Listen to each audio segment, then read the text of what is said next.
Hey guys, welcome back to the channel. This is story about what if Naruto was the only one who knew the shadow clone training secret part 1. Before I start, please do support for more amazing content and comments for part 2. Do consider to subscribe my channel and share my video to your friends and check out the description as well. Let's start the video. He still could not believe the things that had gone wrong during the exam, something that he and his team had been told would be simple to complete.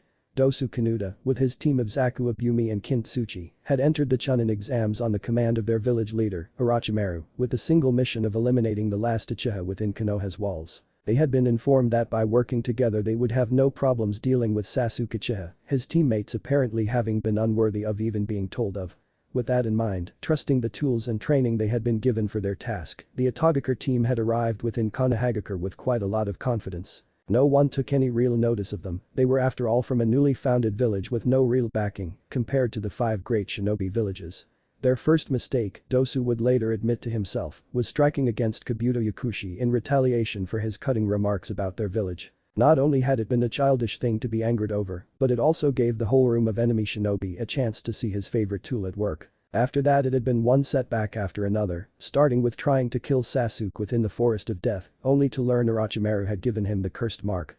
If their leader wanted the Uchiha dead, why would he mark him? What all of Odo thought of as the best gift anyone in their village could be branded with. Still, they tried to complete their mission, no matter how many Konoha ninja came out of the woodwork to stop them.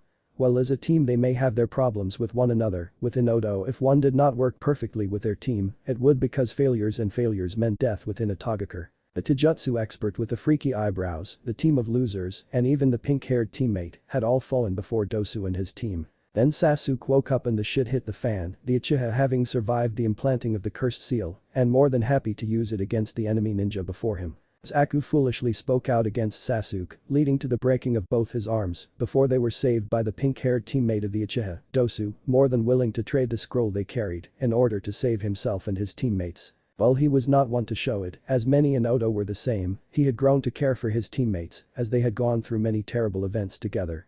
Sure, Zaku was easily angered, and Kin was a complete sadist. To Dosu they were the only people he felt close to in the entire world. After easily dealing with 2 weaker teams still within the forest, they managed to get the scrolls they needed in order to move on with the tournament and complete their mission, even though Dosu had grown to realize they were never meant to actually succeed in it. They had been used, Orochimaru for some reason wanting them to try and kill Sasuke, but end up losing to him and the power of the cursed seal.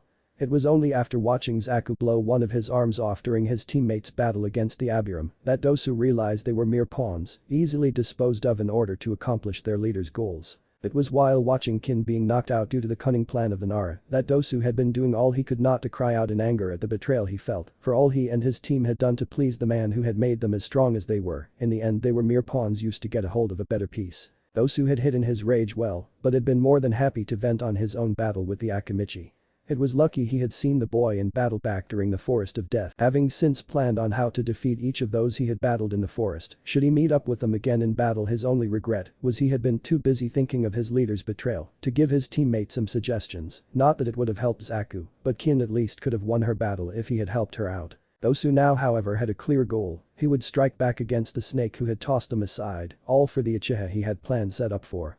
Dosu knew of the plans of the upcoming invasion, knowing one of the main players was the ninja Gaara, whom Dosu felt he could deal with. His sound would surpass the boy's sand with no problem, or would it? He had seen how quick the Taijutsu boy had been, how strong he had been, and all of it had been nothing to Gaara. This thought eventually made Dosu realize something that should have been obvious. If Gaara was being trusted to do so much damage during the invasion, then he was strong, and Dosu had been a mere pawn for his master's plans. There had to be more to Gaara, something Dosu and his team had not been informed of, just as they had not been informed of Sasuke's true skill, along with that of his blonde teammates. Sure, the Uzumaki boy hadn't seemed that impressive, but being able to make so many solid clones meant a lot of chakra, something they should have been informed of. Dosu now found himself standing before the Konoha hospital, knowing with a month ahead he couldn't do these things alone. He had been foolish to even think he could do anything against Orochimaru with the little skill and strength he had. He who had been so cocky to think he could fight and kill a sadistic Suna ninja who controlled sand with a mere whim. Dosu needed his team. He needed to at least know if they would side with him on his plans against Orochimaru. A part of him was actually worried they would deny him, they would choose the man who tossed them into the fire over him. He had never truly shown it, but he liked his teammates, and every shinobi needed a team to back them up. Dosu took a moment to collect himself, knowing that if he showed how truly worried him was he'd never hear the end of it. That's just how his team was. Dosu entered the room only for the single eye he had uncovered to widen in shock at the sight of Yoroi Akato, the masked sunglasses wearing genin on that bastard Kabuto's team, standing above the drugged form of Zaku, a syringe in hand to inject his teammate with something. With a narrowed eye, Dosu launched himself at the genin, who barely had the time to dodge the attack before it struck the back of his head, but it had been all Dosu had needed to activate the power of his melody arm. Yoroi managed to evade the hit, but the moment the Konoha ninja's feet hit the ground, Dosu's attack took effect. Yoroi quickly dropped to his knees as his hand moved to cover his mouth, resisting the urge to hurl much like his teammate had before the first test of the Chunin exam. The hell are you doing? Yoroi coughed out, recovering enough to speak. I'm here under Orochimaru-sama's orders. That gave Dosu pause, the Odo genin keeping himself from finishing off Yoroi in order to find out what was going on. What? My team was not informed of any of Orochimaru's spies being a part of the exam, Dosu stated, purposefully keeping him from calling the man Sama. Why you didn't need to know, you brat, Yoroi growled out in annoyance, glaring at Dosu from behind his sunglasses. Your team had one mission, and these two here failed it, which is why I've been sent to gather them to make use of them for Orochimaru-sama's plans. What? Dosu demanded, eye narrowing heatedly as he knew what happened to those who failed Orochimaru. What does he have planned for these two? It should be obvious, shouldn't it? Yoroi asked, managing a smirk as he slowly slid back to his feet, having recovered enough from the surprise attack to do so. Orochimaru-sama has no use for failures, they are to be used for the Edo Tensei. Dosu bit back a growl upon hearing Orochimaru's plans for his team, knowing now if he too had failed, he would have been dealt the same fate. Dosu however was not the only one who had heard the apparent commotion of himself and Yoroi having awakened Kin from her slumber, a bandage wrapped around her head in place of her usual Odo headband. Kin was staring at Yoroi in shock, having been awake since Yoroi first started cursing at Dosu. To hear the fate Orochimaru had set in place for her and Zaku, she knew her failure would end in death, but even still she did not want to die in such a way. Ah, you're up, Yoroi noted with a frown under his mask, drawing the frightened gaze of Kintsuchi as Yoroi produced a syringe from before. Don't worry, this will put you to sleep, just know that your life had some meaning to Orochimaru-sama's goals. He spoke before launching himself at Kin, unable to move too well still due to Dosu's jutsu. Kin wanted to move, but she was still in quite a bit of pain from her earlier defeat, add in the fact the hospital staff felt reason enough to strap her down, and she was unable to do anything for the incoming attack. I think not. Dosu growled out, launching himself at Yoroi, who this time wasn't as easily surprised.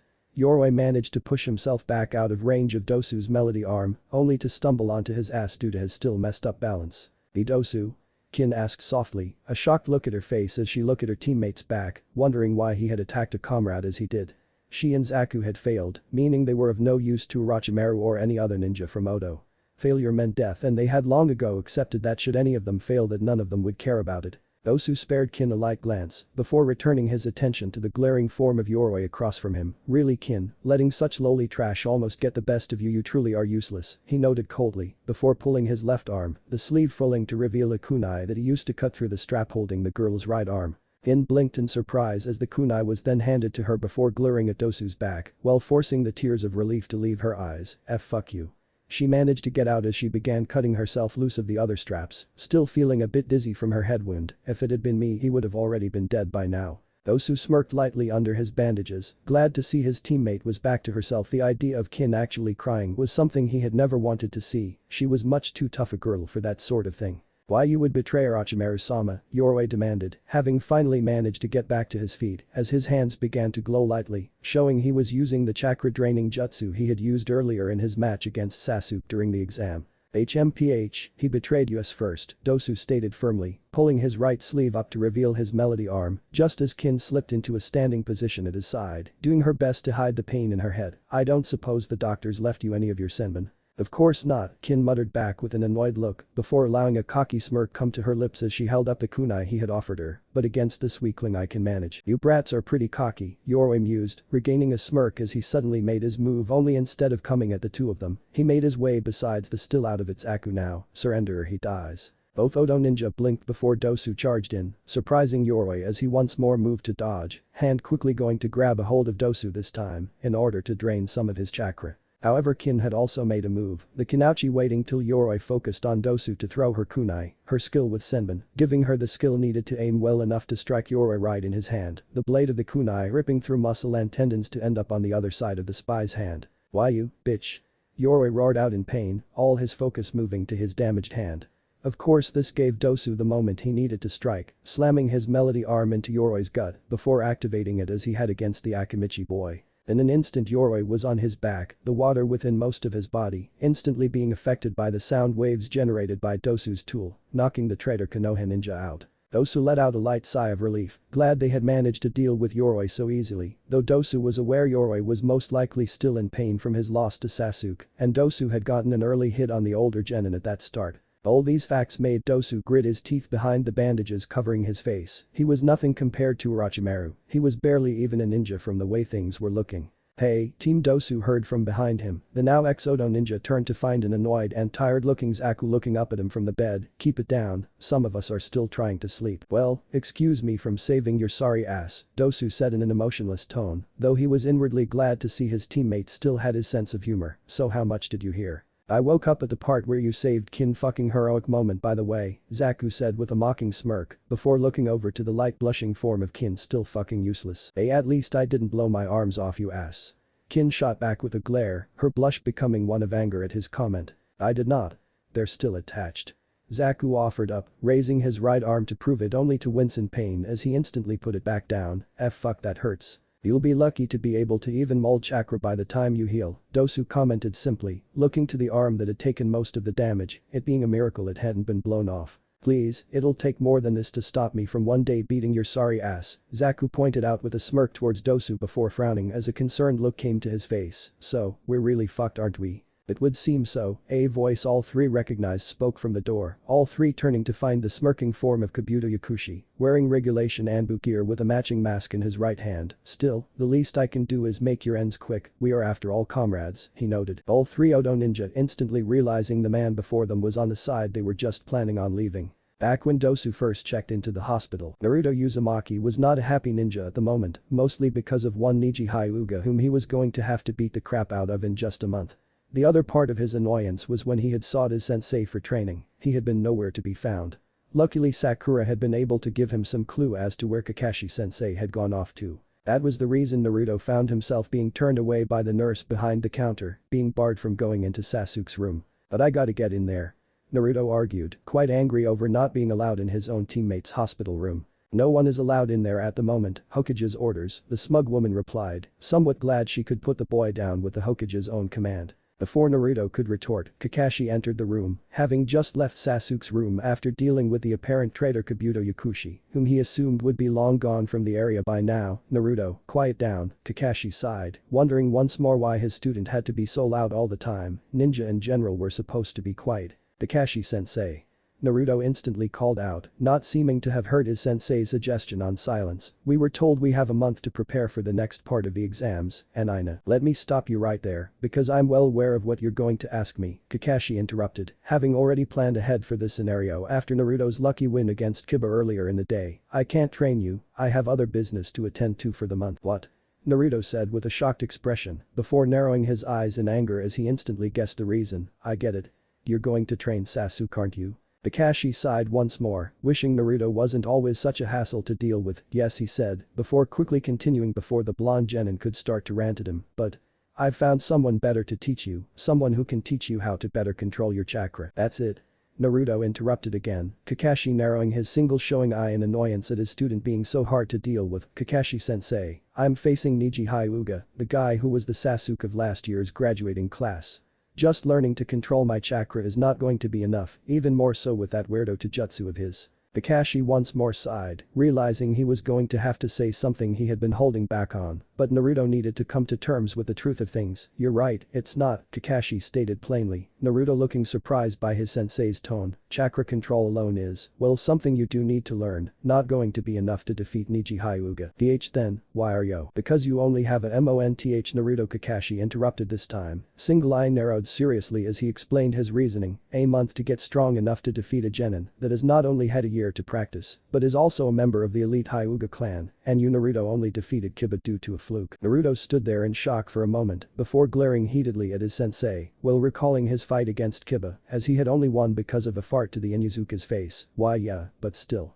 Naruto tried to argue, only to once more be silenced as Kakashi held his hand up. Even if I myself put all my focus onto you alone for this whole month, there is nothing I can teach you to win. What I am trying to have you learn is the skills you can use in the future," Kakashi explained, calming down a bit as he figured Naruto would understand his reasoning on this. "I'm not telling you to give up, do your best, but you cannot win. So it's better you focus on things that will help you with the next exam." Naruto looked to the ground in anger, once more recalling all the insults aimed at him, being called dead last, dope, moron, and of course that by both his fellow classmates and civilian alike over the years. He recalled how Neji had spoken to him after actually attempting to kill his own cousin, preaching about fate. Naruto had been so ready to shove the bastard's words back down his throat, and now he was being told there was no way he could win. "Now, as I was trying to tell you, I found some," Kakashi began to continue, only to blink in surprise as Naruto turned his back to him and began making his way. "Naruto, where are you going?" Naruto froze, hands clenched into tight fists before he turned around, glaring at Kakashi fiercely. Kakashi was quite surprised, having never had such a look aimed at him by his blonde student before. "Take your instructor and shove him up your ass," Naruto stated bluntly, before turning around and stomping out of the hospital. "I'll train myself and kick not only Niji's ass, but Sasuke's too," he called back as the hospital doors slammed shut behind him. Kakashi lightly winced, realizing he might have been a little too hard on Naruto, though his choice in arrangements was mostly due to Sasuke needing to be hidden away from Orochimaru for the month mainly. The other fact was Sasuke was going against a deranged psychopath like Gaara, while Naruto was being set up against a fellow Konoha shinobi. While Neji might be ruthless, he wouldn't actually attempt to kill Naruto like Gaara would be to Sasuke.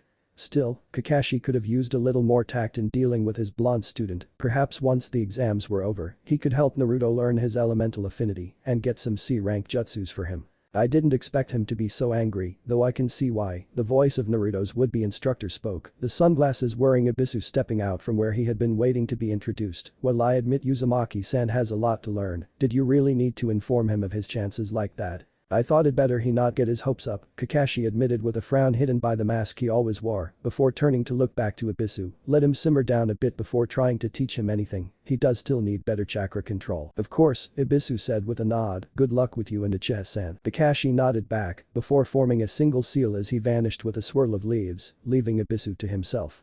As the sunglasses-wearing Jonin mentally planned on how to get Naruto to accept his training, he was unaware of the events going on outside of the hospital. Naruto slammed the hospital doors behind him as hard as he could, quite pissed off at how his attempt to get training had ended up. To think his own sensei didn't believe in him. All that bull about not being able to beat Neji with a month of training. If that was true, there was no way Sasuke would be able to beat Gaara either. The guy who beat bushy brows to a pulp when said Taijutsu specialist was able to defeat Sasuke easily at the start of the exams. But of course he was Sasuke, meaning he would always be a genius who could win with his thieving eyeballs. "I don't need sensei, I'll become strong all on my own," Naruto stated loudly in the middle of the currently empty street. "After all, I'm gonna be Hokage, dad. Move it, dumbass." Naruto blinked at the voice coming from above, looking up while trying to recall where he had in fact heard said voice, only to get a foot to the face, sending him reeling onto his back as three figures landed around him. One though was in fact on him. Naruto shook his head, his face currently bearing a sandal print on it, before he glared at the person who landed on him. "What's the big idea?" he demanded angrily, before blinking in shock, followed by a glare aimed up at the people around him. "Why you guys?" "Ah, it's the Uchiha's teammate," Dosu noted from his spot on Kin's right, the girl being the one to land on him, while Zaku, whom was on her left, had yelled down at him. "I thought I recognized that disgusting orange color. What part of move didn't you understand?" Zaku asked with an annoyed look, while being glad it was his arms and not his legs that had been fucked up as the drop from their room had been a long one. "Who cares, you morons?" Kin hissed at her teammates, pointing back up at the window they had dropped from. "That glasses-wearing freak is still up there," she said, before instantly jumping off of Naruto and making a run for it through an alleyway. Both her teammates instantly followed, Dosu even stepping onto Naruto's stomach while doing so. "Oof." Naruto gasped out, holding his stomach in pain as he glared after the Oto Genin. Wait. "Get back here." he gasped out, forcing himself to his feet before giving chase. The Oto ninja were supposed to have some connection with the Orochimaru guy that attacked them during the second exam, at least that's what he had managed to overhear Sakura talking to Sasuke about when they thought he wasn't listening inside of the forest. He was aware they were keeping something from him, something about that weird hickey on Sasuke's neck, and he figured the best way to find out was to get them to tell him. Plus after the crap they just pulled, he was eager to beat up all three of them. While Naruto was thinking to himself, the form of Kabuto had launched out of the window onto the nearest building, having placed the Anbu mask he had stolen back onto his face to keep attention off of him. The spy had thought it pretty genius to grab the two Odo genin after escaping Kakashi, quite certain the one-eyed Jonin wouldn't think Kabuto would stick so close after making his escape. His plan had been to assist Yoroi in grabbing the then drugged genin and taking them to Orochimaru in order to be used for his plans for the finals. He had not expected to find Yoroi dead and a single uninjured member of the squad in the room, but then again, it was the unexpected things in life that made things fun. Kabuto continued the hunt, watching the retreating genin with a smirk hidden by his mask. "Run, little ones," Kabuto spoke to himself, glad he finally had an outlet for his bloodlust. "Just make sure to find somewhere I can stretch my legs out. Fuck this shit." Zaku yelled out as he and his team finally found a place they figured would be safe to hide out at. The 14-year-old genin panting for breath by the time they found an unused training ground that thankfully had lots of trees to hide them from sight. "Are you really that out of shape?" Kin asked him with a mocking smirk before wincing as she held her head, her adrenaline dying down as the pain of her head injury finally hit her. I have the right, damn it." Zaku yelled back at her, quite eager to finally get some things off his chest. "I just spent how many fucking days running through a forest with ninja all eager to kill me. I was bitten by a fucking pink-haired bitch. I had my arms broken by the emo Uchiha, and finally I had my fucking arms almost blown completely off my body." Zaku ranted, before adding one more thing, "Oh, and now I'm being hunted by a glasses-wearing freak who apparently also works for Orochimaru who wants to fucking kill us." All in all a bad time, Dosu felt the need to add, giving Zaku a half-lidded look with his single showing eye. "Feel better, you whiny bitch." "Fuck you," Zaku stated first, glaring lightly at his teammate before smiling, "and yes, I feel much better except about my arms, they fucking hurt." "That's okay, I am a medic," the voice of Kabuto spoke, causing all three to look in shock at the nearby open clearing where Kabuto was standing, once more removing his mask to show his cocky smirk. "Why don't you come here and let Dr. Kabuto make all the pain go away?" "Cause that doesn't make you seem like a pedophile," Zaku stated with a forced smirk, quite aware though they were pretty screwed as he couldn't use his arms to mold chakra, let alone his ultimate weapon. Dosu stepped up to bat, Kin sticking beside Zaku as he couldn't defend himself at all at the moment. "Don't think you can defeat us," Dosu spoke firmly, his eye narrowed in determination as he held his melody arm up. "Don't forget how easily we dealt with you before Yakushi." "Ah yes, that was a fun way to introduce yourselves by the way," Kabuto said mockingly, lightly pushing his glasses up further onto his nose, before smirking in a manner that made Dosu recall the snake the man before them worked for. "But don't think I'll let you do something like that again," Kabuto stated firmly, before letting his killing intent loose upon the three ninja. Dosu tensed up, forcing himself not to back down as behind him, his team tried to do the same, Zaku biting his bottom lip to force himself to calm down, which was not working as his knees were shaking in fear, just as Kin was doing all she could not to try and make a run from it. Who the hell are you?" Dosu gritted out, aware the man before them was not the weakling they had assumed he was before. "Me? I'm Orochimaru-sama's number 2, Kabuto laughed darkly, quite aware everyone assumed Kimimaro was as Kabuto had been hiding out in Konoha, "and you little brat. You're dead," he stated before drawing a single shuriken and launching it forward. Dosu gritted his teeth, moving to dodge as best he could only for his eye to widen in horror as he realized he wasn't the target. "Zaku. Kin. Move." Dosu called back as he turned, only then seeing the freaked out state both his teammates were in. Zaku cursed, unable to force his legs to move as Kin was so out of it, she didn't even seem to notice the incoming shuriken. Which of them it was aimed at didn't matter a moment later though. "Page shuriken no jutsu." Kabuto called out as he ran through the needed hand seals, the one shuriken bursting into more than enough to either kill or severely harm the two genin. Dosu moved to intercept, only to suddenly have Kabuto in his path, the glasses-wearing spy, sending a hard kick into Dosu's chest. "Ah!" Dosu cried out in pain, the hit having been a lot harder than he expected the supposedly weak spy to pull off, it sending him rolling onto the ground before he ended up on his chest. It was then he heard the thunks of the shuriken, his eye widening in fear as he looked up only to blink in surprise. Kabuto stared at his opponent's look before turning himself to see what was wrong only to blink in surprise himself. Where the dead bodies of Zaku and Kin should have been was nothing, not a single shred of either of them. "What in the he?" Kabuto began, only to be suddenly hit with a surprise attack from a tree from above, followed by orange blurs, hitting him higher and higher one after the other. "Uzumakai." A familiar voice that made Kabuto's eyes widen, wondering what he was doing there. Just then Kabuto came face to face with the person in question, Naruto Uzumaki glaring hatefully as he sent the last kick down onto Kabuto's chest. "Naruto Renden." Naruto cried out, the final strike sending Kabuto sailing down to the ground below before crashing into it. Dosu stared in surprise, wondering just what the hell just happened. It was only then that he felt himself being helped up. Dosu looked to find it was Kin at his side. "How?" he asked, still trying to figure out how she was alive. He tackled us to the ground at the last second, Kin admitted with an angry frown on her face, quite pissed off she had almost been killed so easily. Never thought I'd be glad to see so much orange. Hey. Naruto called out from where he had landed, his clones having already dismissed themselves after beating Kabuto down. What is it you've got against orange? Where's Zaku? Dosu asked, ignoring the blonde for the moment as he was more concerned about his team, not that he'd admit it, or else they might actually think he cared. I hit him, Kin replied with a shrug, before smirking happily. The blonde hurt his arms quite a bit when he tackled us, plus I figured it'd be best to keep him out of the way with his current condition. Good, fall back to him and find some place to hide out for now, Dosu informed her, earning a confused look in return. Once I manage to deal with the matter here, I'll catch up to you. Fine, just don't go out like trash and die, Kin replied with an annoyed tone, turning to leave, only to give him one last look. If you die I won't cry for you, she stated firmly, before taking off. I know, Dosu said softly, resisting the urge to look back and watch her head off. Once more with that promise a part of him was sure if he died, they would keep it two at least around each other. Stop ignoring me. Dosu sighed in annoyance as Naruto's yell ripped him from his thoughts, before looking to Naruto in order to figure out just why he had decided to help them out, only to suddenly launch himself at Naruto, melody arm held ready. Naruto gained a freaked out look, wondering if the guy was really going to attack him after he had just saved his teammates. Naruto had been chasing the three, though he had been far behind them after recovering from being landed on as he had. He had arrived only a while after Kabuto had, just as the glasses-wearing traitor, claimed to be Orochimaru's number 2 guy. Naruto had been shocked, the idea of Kabuto, whom had helped them pass the second exam, was working with Orochimaru the whole time.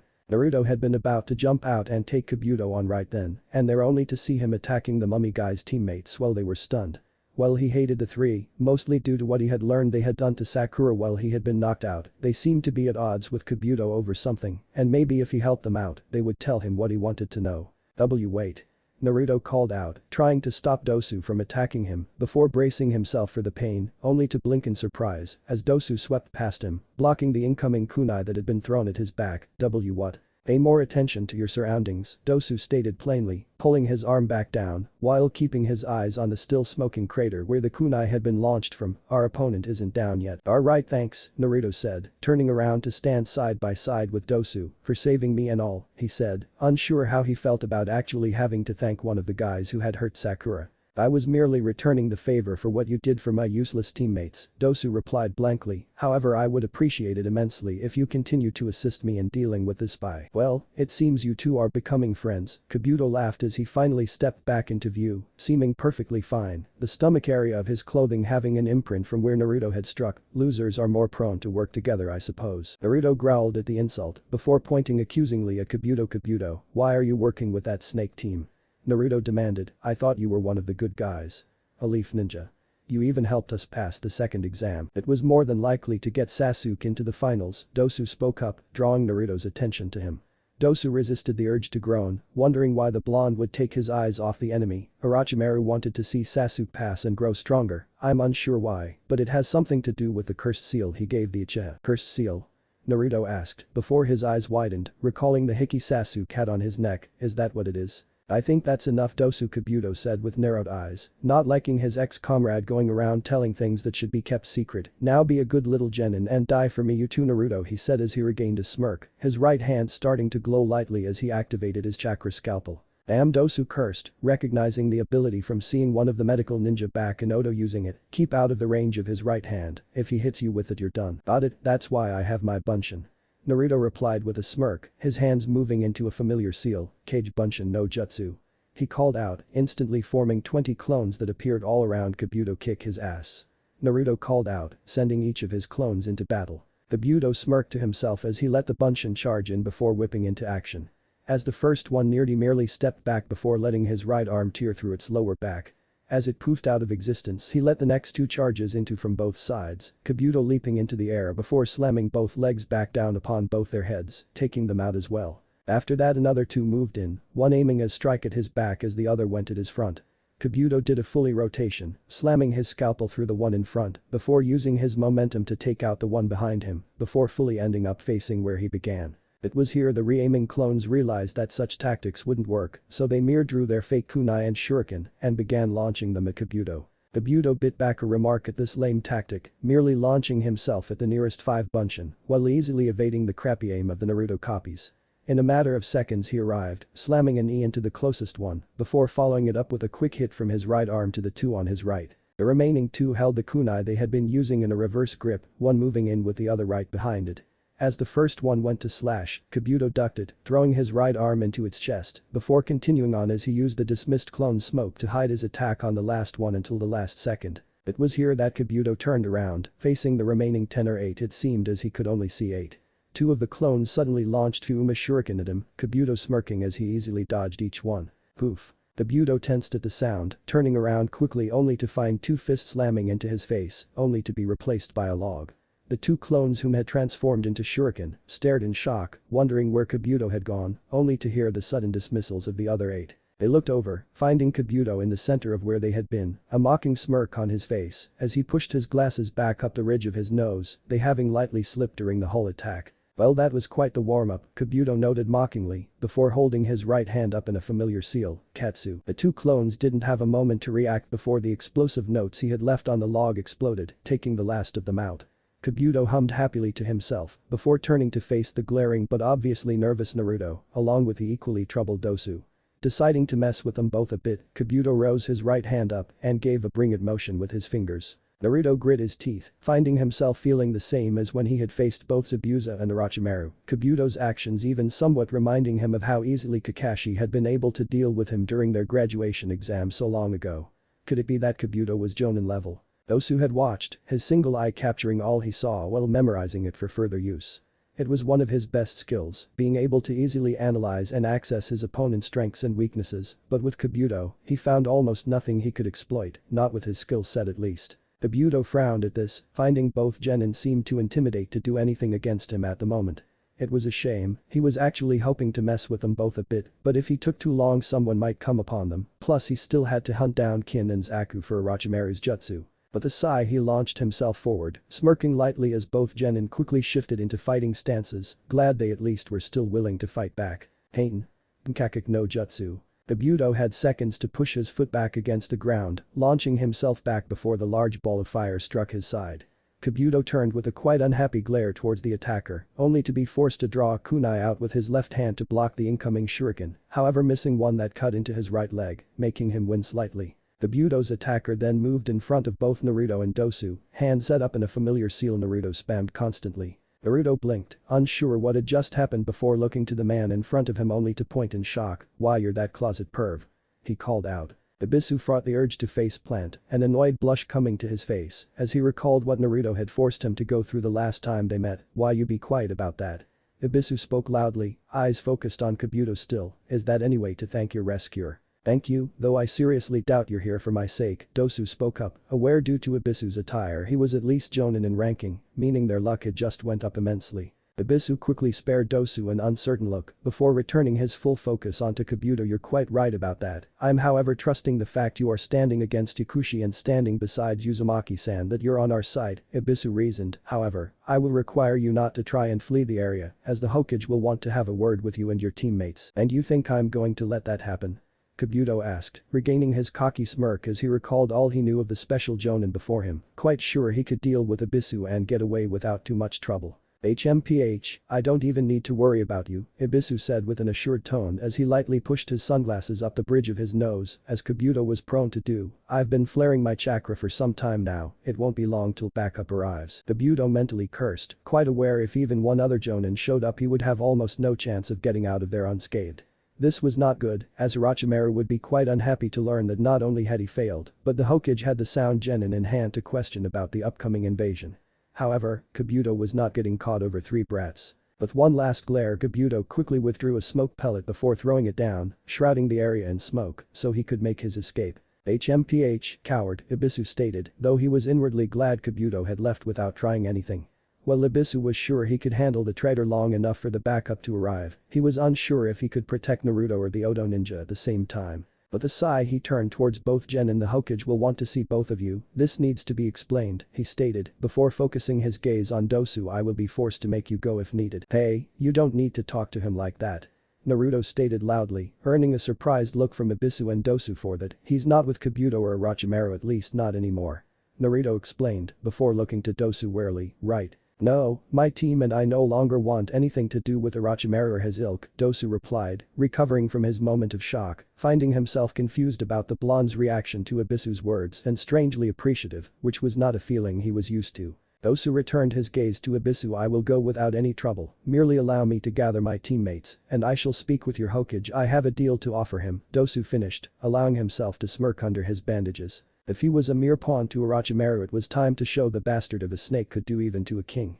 It was cold, it was always cold. He wasn't even sure what the name of the land he lived in was called, he was only 7 after all, and his parent hadn't gotten around to explaining such matters to him before he lost them. Since he had no other family members he was aware of, he was left to his own devices. Barely able to get food, barely enough to get water, and barely enough to replace the bandages he needed to keep his face covered. He blankly watched from his hidden position above, the two men walking with food in hand as they spoke to one another, talking of some person they had ripped off a few roads back. All that did was let him know they had some ryo for him to get his hands on. He waited patiently in the tree, not moving a muscle till he was sure it was the right time to strike. His single eye searched both men, trying to locate what he could use from their persons, before he instantly locked onto the weapon, lightly poking out from the one of his left's pouch. Step by step they neared him, unaware he was there at all until the last moment. Effortlessly he dropped onto the left one, knocking him down onto the ground hard with his body weight. In a matter of seconds he had his hand on the weapon, recalling it was a kunai, a ninja weapon. Before either man could fully comprehend what was going on, their reflexes and reaction to him being quite slow, he swung the blade, ripping it through the first man's throat, making sure to cut as deep as he could, so the man never recovered. The man gurgled out in agony as blood poured from his throat, eyes wide in terror as he held his neck, as if that would be enough to save his life. The other man was also in shock, but he now was aware enough to deal with the young boy who had murdered his partner. With a roar he threw a punch at the boy, whom had not only just turned around to face him. The boy had seen the way the man moved, already having calculated the reach of the man, as well as how long it took him to react to his own quickly movements. The boy ducked under the punch, pushing himself forward as quickly as he could, before leaping up, stabbing the kunai into the man's neck instead of cutting as he had the first. This of course gave the now dying man the chance he needed to send a punch with his other arm into the boy's chest, knocking him back onto the ground as he moved to pull the kunai out, which only killed him faster. The boy narrowed his only showing eye at the man as he tried to prolong his life, holding his hand over the single wound. Unlike the first one, he might be able to hold on for a bit longer, but he didn't feel like waiting. He looked around before noticing the large rock with a somewhat spiked point at one end. He picked it up, moved behind the currently freaking out man before slamming the rock as hard as he could against the back of his head. Again and again and again he did so, even as the man lay bleeding on the ground and unmoving. He just had to be sure. A few minutes of this and he stopped, his hands, clothing, and even the bandages on his face having blood coating them lightly, the splatter from the man's head having reached that far from the force of the blows. The boy stared before dropping the rock as he simply began digging through the men's pouches and pockets. A good haul of ryo, enough for a few meals and a new roll of bandages. The boy also reclaimed the kunai, figuring such a tool would be most helpful in the future as it had this time. After wiping the blade clean on the first dead man's clothes, the boy rose to his feet, making his way down the road to the nearest village so he could use his newly gained wealth. The boy didn't get 5 steps before he felt the eyes of a predator on his back, eyes unlike those of the 2 men he had just murdered. He slowly turned around, his eye narrowed at whatever had snuck up behind him, only to find a man. A man with the eyes of a snake. That was very well executed, boy, impressive for one so young and lacking in training, Orochimaru spoke with a sick grin on his lips, having enjoyed what he had seen. However, boy, surely you tire of being forced to survive, gaining meager scraps at a time. For your troubles come with me, and I can give you not only a home, but the power and skills needed to never suffer such as you have again. The Newtonin offered with a light laugh that sent shivers down the boy's spine. Well, do you accept? I, Dosu replied simply, staring back into the firm gaze of the old man sitting in front of him. The special Jonin Abisu, who it turned out was not a full Jonin as Dosu had assumed from his attire, had allowed both Dosu and Naruto to go gather Kin and Zaku before meeting with the Hokage. Both his teammates were currently being held in another room with Anbu guards, while he and Naruto had been sat before the Hokage to explain what had happened with Kabuto Yakushi. Dosu himself had just finished explaining his breaking away from Itagakure and Orochimaru with it, which had also meant explaining the mission they had been sent for in the first place. Hiruzen Sarutobi, Sandaime of Konohagakure, stared firmly at the young ex-Odo ninja, sitting beside a boy he thought of as one of his own, a boy whose luck of course had gotten him involved in the battle between a spy and a group of traitors to his wayward student. Of course, this was Naruto Uzumaki, the mere fact he was in Uzumaki explaining all it needed to in the matter. Still, Hiruzen found it strange to see the young blonde seeming so civil with the bandaged boy sitting beside him, as he was quite certain Naruto would want nothing to do with a boy whom had worked under the man who was hunting Sasuke for his own sick purposes. Dosu was it? Hiruzen asked lightly. The boy nodded in a manner Hiruzen wasn't used to seeing much in young children, though considering the boy had been working under Orochimaru, he could better understand the boy's worry. Putting aside the fact you were sent here to apparently assassinate a member of one of our village's most prestigious clans and have ties to an S-rank traitor to our village, what reason do you have to believe that I'll be willing to listen to whatever deal you apparently can offer me? Before Dosu could speak up, Naruto was on his feet with a frown on his face. Come on, Gigi. Naruto spoke loudly, Hiruzen resisting the urge to look surprised at Naruto's defensive outburst. He just said he's not working with that pasty-faced Orochi guy anymore. Plus he even saved me from Kabuto. Naruto stated, arms now crossed defiantly over his chest. Hiruzen kept his firm stare on Naruto though out of the corner of his eyes, he managed to catch the confused look in Dosu's eye that quickly vanished, the Hokage resisting the urge to smirk as it seemed Naruto was already having an effect on the Exodo ninja. Still, it wasn't like he could just accept the three ninjas so lightly, this could just be a plan set up by Orochimaru to get the three closer to Naruto, and in turn Sasuke as well. The problem though was the fact such a plan would never be the kind Orochimaru would employ, Hiruzen knowing full well how the mind of his former student worked. While it could work it was just so obvious and simple Orochimaru would never use it no matter how effective. The man was a genius and because of that he would only allow himself to use genius plans that only one such as himself could come up with. I understand that Naruto and I'm very appreciative to the boy for saving you, Hiruzen said with a light smile, calming Naruto down a bit as Dosu actually blinked at the gratitude being sent his way, though he quickly covered it just as he had his confusion before. Could it be the boy wasn't used to being thanked? The thing is as Hokage of this village, I can't listen to every attempt at bribery and offer a ninja from another village can make more so due to Dosu here being a nuke nin, now that he's left his village. Naruto narrowed his eyes in a slit-like fashion as he frowned, thinking over the old man's words before sitting back down. Well, I still don't like it. Naruto proclaimed loudly, all you have to do is listen to what Dosu's trying to tell you and he is here right now Naruto continued, before smirking widely, plus if you're talking with him, you have an excuse not to be doing paperwork. Hiruzen actually blinked in surprise at that last one, before laughing lightly in enjoyment, as he should have known Naruto would notice something like that. Dosu meanwhile was looking confused once more, this was the Hokage. The ninja whom had trained Orochimaru.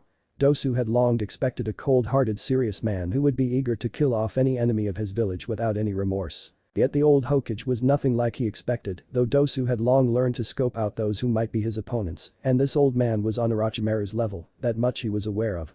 Why else would he be Hokage, more so at his age? Well, you've got me there Naruto Hiruzen admitted with a light smile, lacing his fingers together as he turned his attention to Dosu. Alright then, why don't you tell me what it is you have to offer me, though I'm guessing there will be terms for this information. Hi Dosu stated simply, ridding all emotions from his face as he knew he would have to tread carefully now, the old man might just be trying to get him to let his guard down, but he would not give up this chance for himself and his team. I have information on Orochimaru and my former village's plans. If you mean his attack during the Chunin exams, I'm aware, Hiruzen replied simply, keeping back the fact what they knew was little, only that Orochimaru was planning something for the upcoming finals, that's not all is it? What?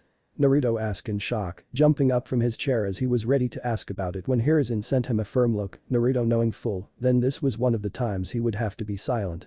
Naruto gritted his teeth before sitting down as he turned to Dosu. Dosu narrowed his eye lightly at the old man, unable to get a feel for the blank-faced Hokage at all, and he had been able to at least figure out how Orochimaru was feeling from time to time. I can also give you information on his top-ranking shinobi, their skills, and how many of them there are, Dosu offered next, knowing full well that Orochimaru would have the Sound 4 with him, though he was unsure if it would be the Sound 5 this time around, as Kamimura might have recovered enough from whatever ailment had struck him. Wow, really? Naruto asked in surprise, realizing he didn't really know the strongest ninja in his own village, though he knew the old man was at the top, as he was Hokage then Kakashi-sensei most likely.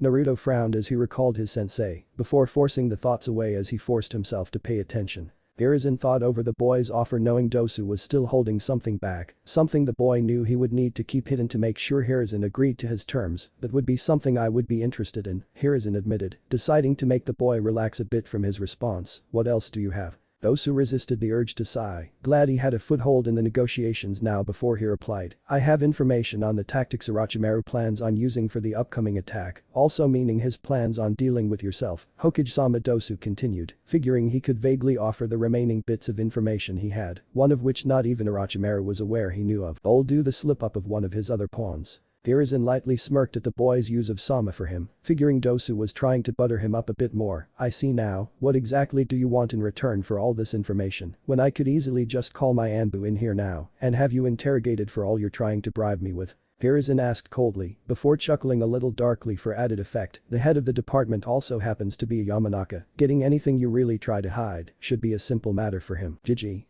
Naruto spoke loudly, unable to keep himself from being quiet any further, not at all happy at seeing the old man speaking in such a way. How can you go and threaten him like that when he's willing to? Naruto.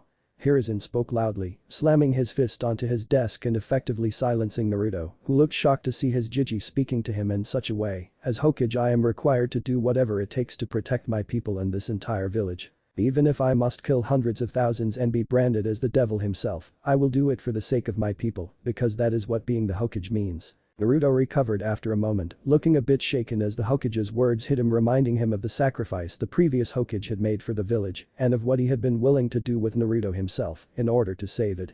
Naruto nodded after a moment before sitting back down, as it was obvious he still didn't like this. Hiruzen kept his mask of indifference on, staring at Naruto a moment longer as he hoped he hadn't rattled Naruto too much, but if he was to be a ninja, and possibly even Hokage someday, he needed to be aware that those beyond their borders would view him as something to be feared and hated should the day ever come that they attack the village. Hiruzen then turned his gaze to Dosu, interested in how far the boy was willing to deal with him. If you were to attempt such a thing, I'm willing to bite my tongue off right now and choke to death on my own blood, taking my secrets to the grave, Dosu stated firmly, doing all he could to keep his nerves calm enough to speak. Well, you may eventually gain some of the information I have from my teammates. There are things I know that they do not. Things you will want to be aware of for the attack, Hokage-sama. Hiruzen stared hard at Dosu, testing the boy's resolve before allowing his grandfatherly smile to return to his face. There's no need for that, I think, he reasoned, doing his best not to laugh at the almost matching looks of surprise both boys were wearing, though it was harder to tell with Dosu, but thankfully years of dealing with Kakashi helped now. Tell me your terms and I'll see what we can do for you and your team.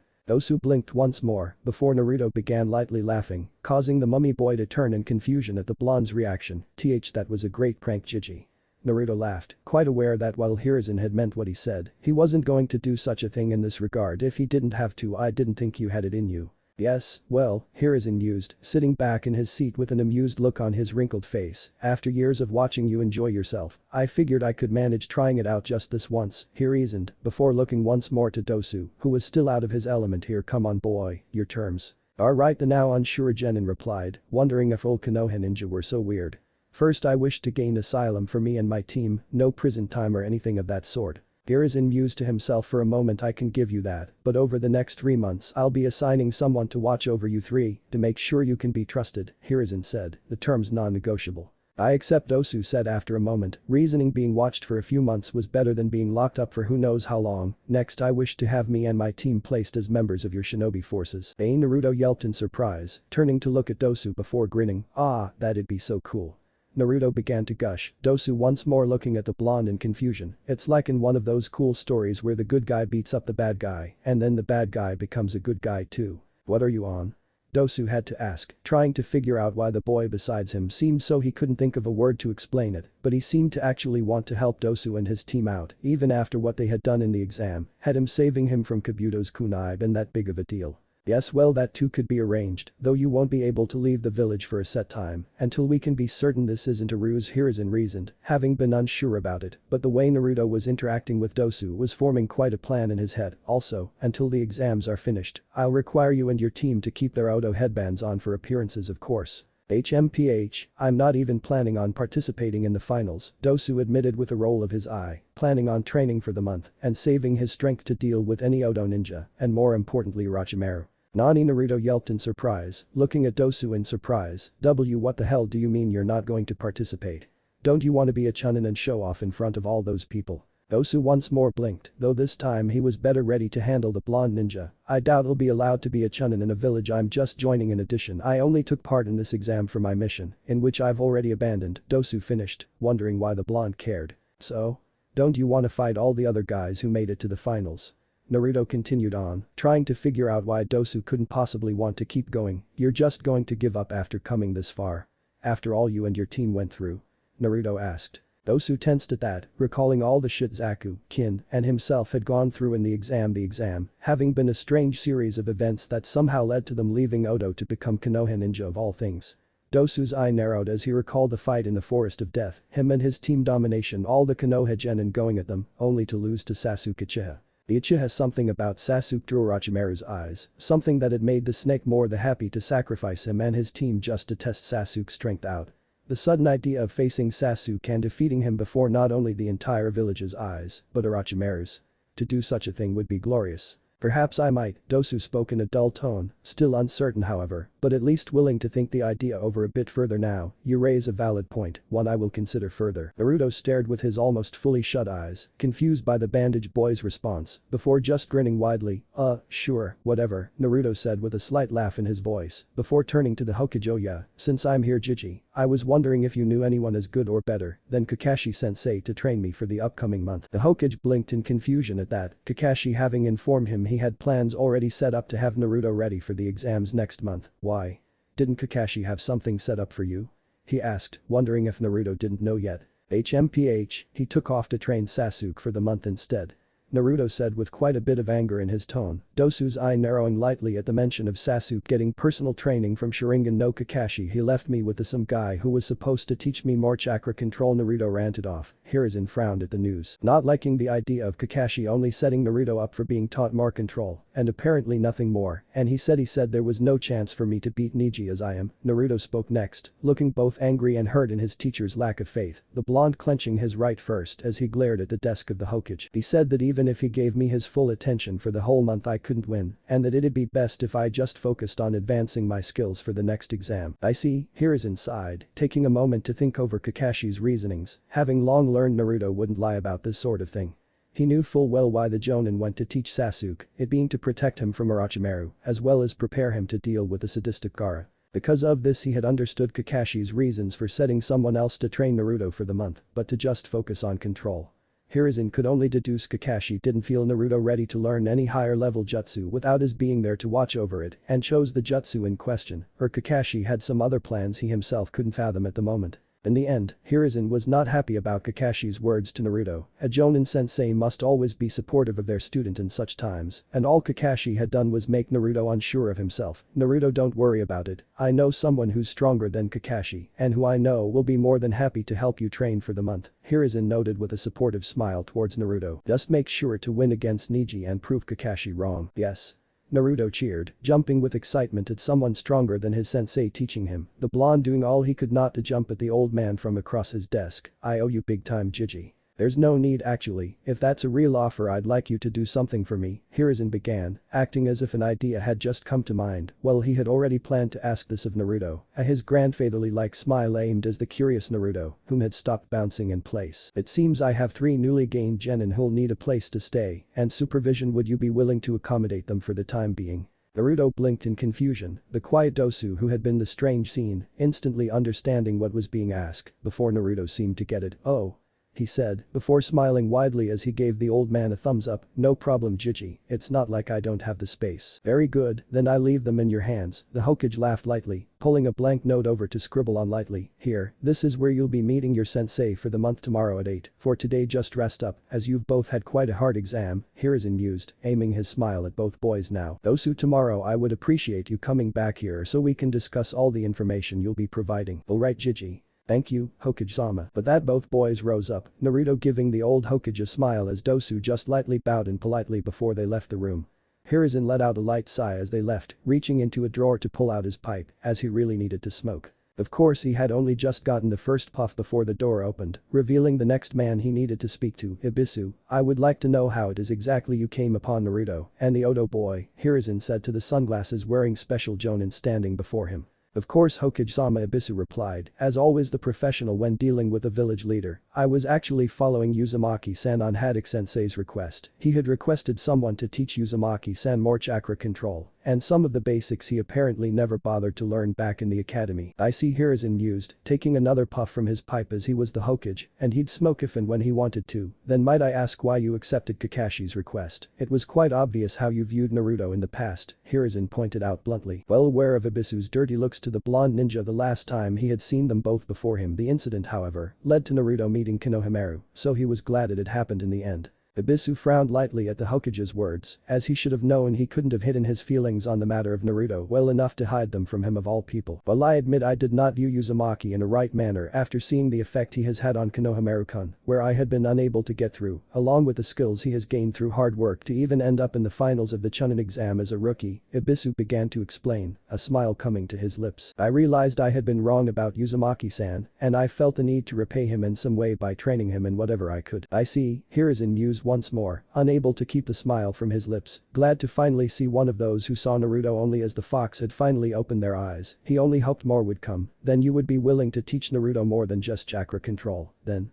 Well, of course, I merely planned on teaching him the water walking exercise and better explain how chakra control worked as Haddock-sensei's instructions, Ibisu replied, a bit surprised at what the Hokage was asking of him. With your permission, Hokage-sama, I'd like to teach Uzumaki-san more though, as unlike Haddock-sensei, I believe Uzumaki-san has a much higher chance of winning. Well, he did defeat both a Chunin and a special Jonin within a few days of graduating the academy, Hiruzen noted with an amused smile, Ibisu blushing in embarrassment as he recalled his own loss to the blonde. I want you to do, as Kakashi asked you to, but I also want you to get Naruto on the path of learning his element as well, the Hokage instructed, earning a surprised look from Ibisu. Not on manipulation of course, just find out his affinity and get him to learn enough jutsu to give him some more firepower, Hiruzen quickly added, quite aware of Kakashi's plans for doing the same with Sasuke. I see, I'd be more than happy to do so, then Hokage-sama, Ibisu said with a light smile, eager to be able to full-on teach now, though he quickly gained a frown. However, that doesn't seem enough for Uzumaki-san to stand a chance against a Hyuga boy. That is true, that's why you won't be the only one training Naruto, Hiruzen replied with a light chuckle as he rose from his desk, Ibisu once more blinking in surprise behind his sunglasses. I have someone else in mind to assist you in this, someone fitting to give the boy the skills he'll need to not only beat Neji, but possibly the whole exam, Hiruzen commented, though he doubted Naruto would be able to do so with whatever plans Orochimaru had for the finals.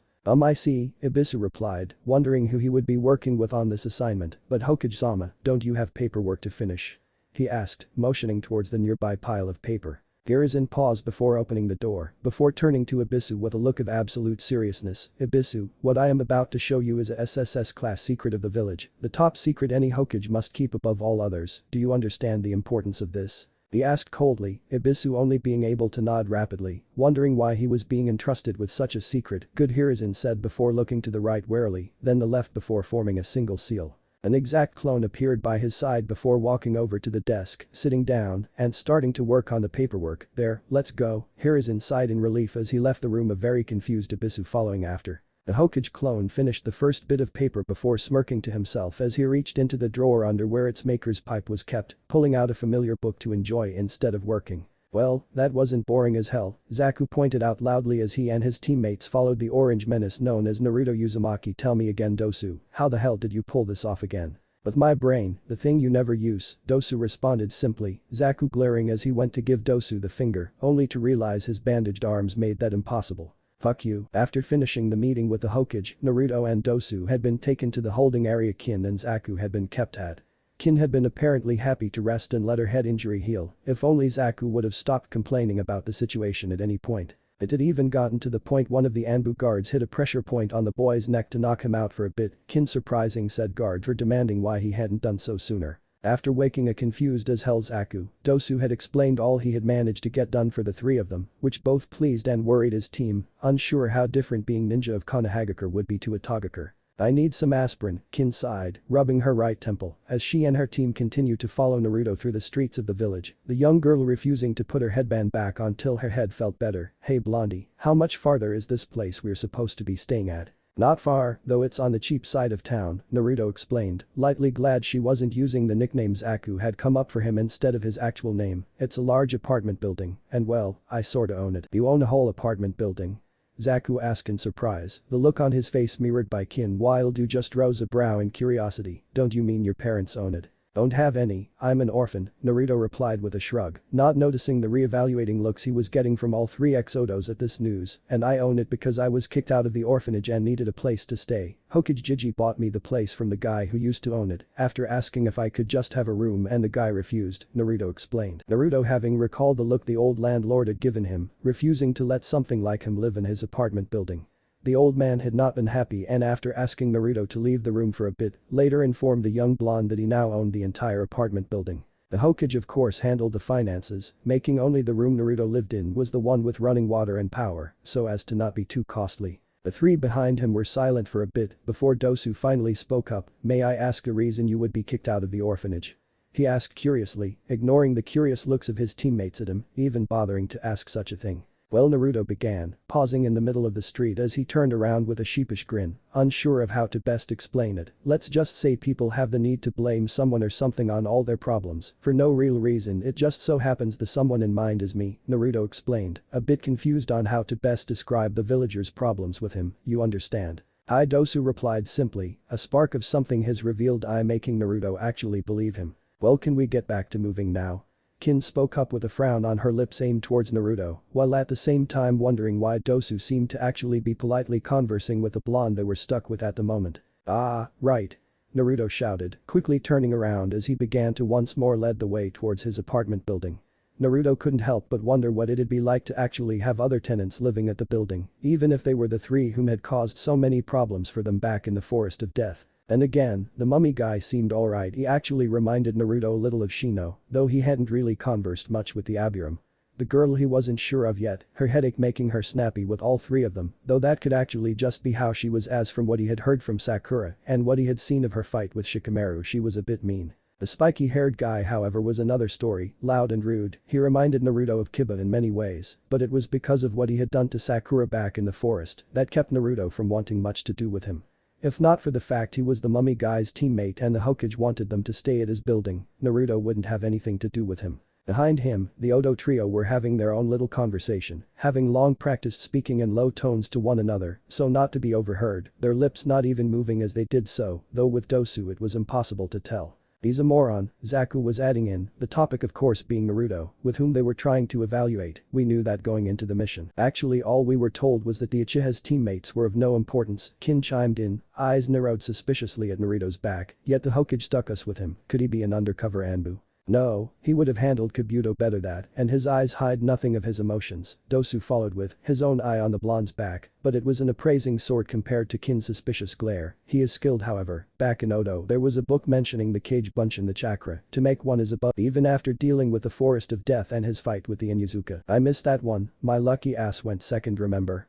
Zaku reminded with a roll of his eyes, before letting his eyes slide to Dosu. How did he do in his fight then? You're the best at judging that sort of thing, right? He was different, Dosu admitted, eye narrowing as he let his mind run over Naruto's fight with Kiba really quick. He had a surprising amount of chakra after dealing with the forest, and the Inyazuka had even had a few days at the tower to rest, meaning he was in much better shape. Dosu began to explain, pausing as he suddenly noticed all the villagers all looking in distaste at Naruto. That is, Dosu mentally added this information to his mental picture of the blonde in question, it being just another piece of the strange puzzle he has been stuck with. While his means of putting the Inyazuka off balance were unorthodox, if this is how far he is with only basic training, I'm certain he shall be a monster on the battlefield with some proper training. What do you mean by that? Kin asked with her gaze turning to Dosu, trusting Dosu's judgment on this, even if the blonde didn't seem like nothing more than a blonde Zaku, the basic training bit I mean. It's obvious after seeing him fight, Dosu spoke, unknown to them smirking under his bandages, he has no formal taijutsu training. He has so much chakra that he can barely control it, he spams his bunshin excessively, and from what I've heard from his mouth and seen of his female teammate, his sensei focuses on the Uchiha. Makes you wonder what it'd be like if he actually had some training, doesn't it? Zaku mused before looking to Dosu with a knowing look, you are a magnificent bastard. Thank you, Dosu replied, actually sporting a smirk at the compliment from his usually insulting teammate.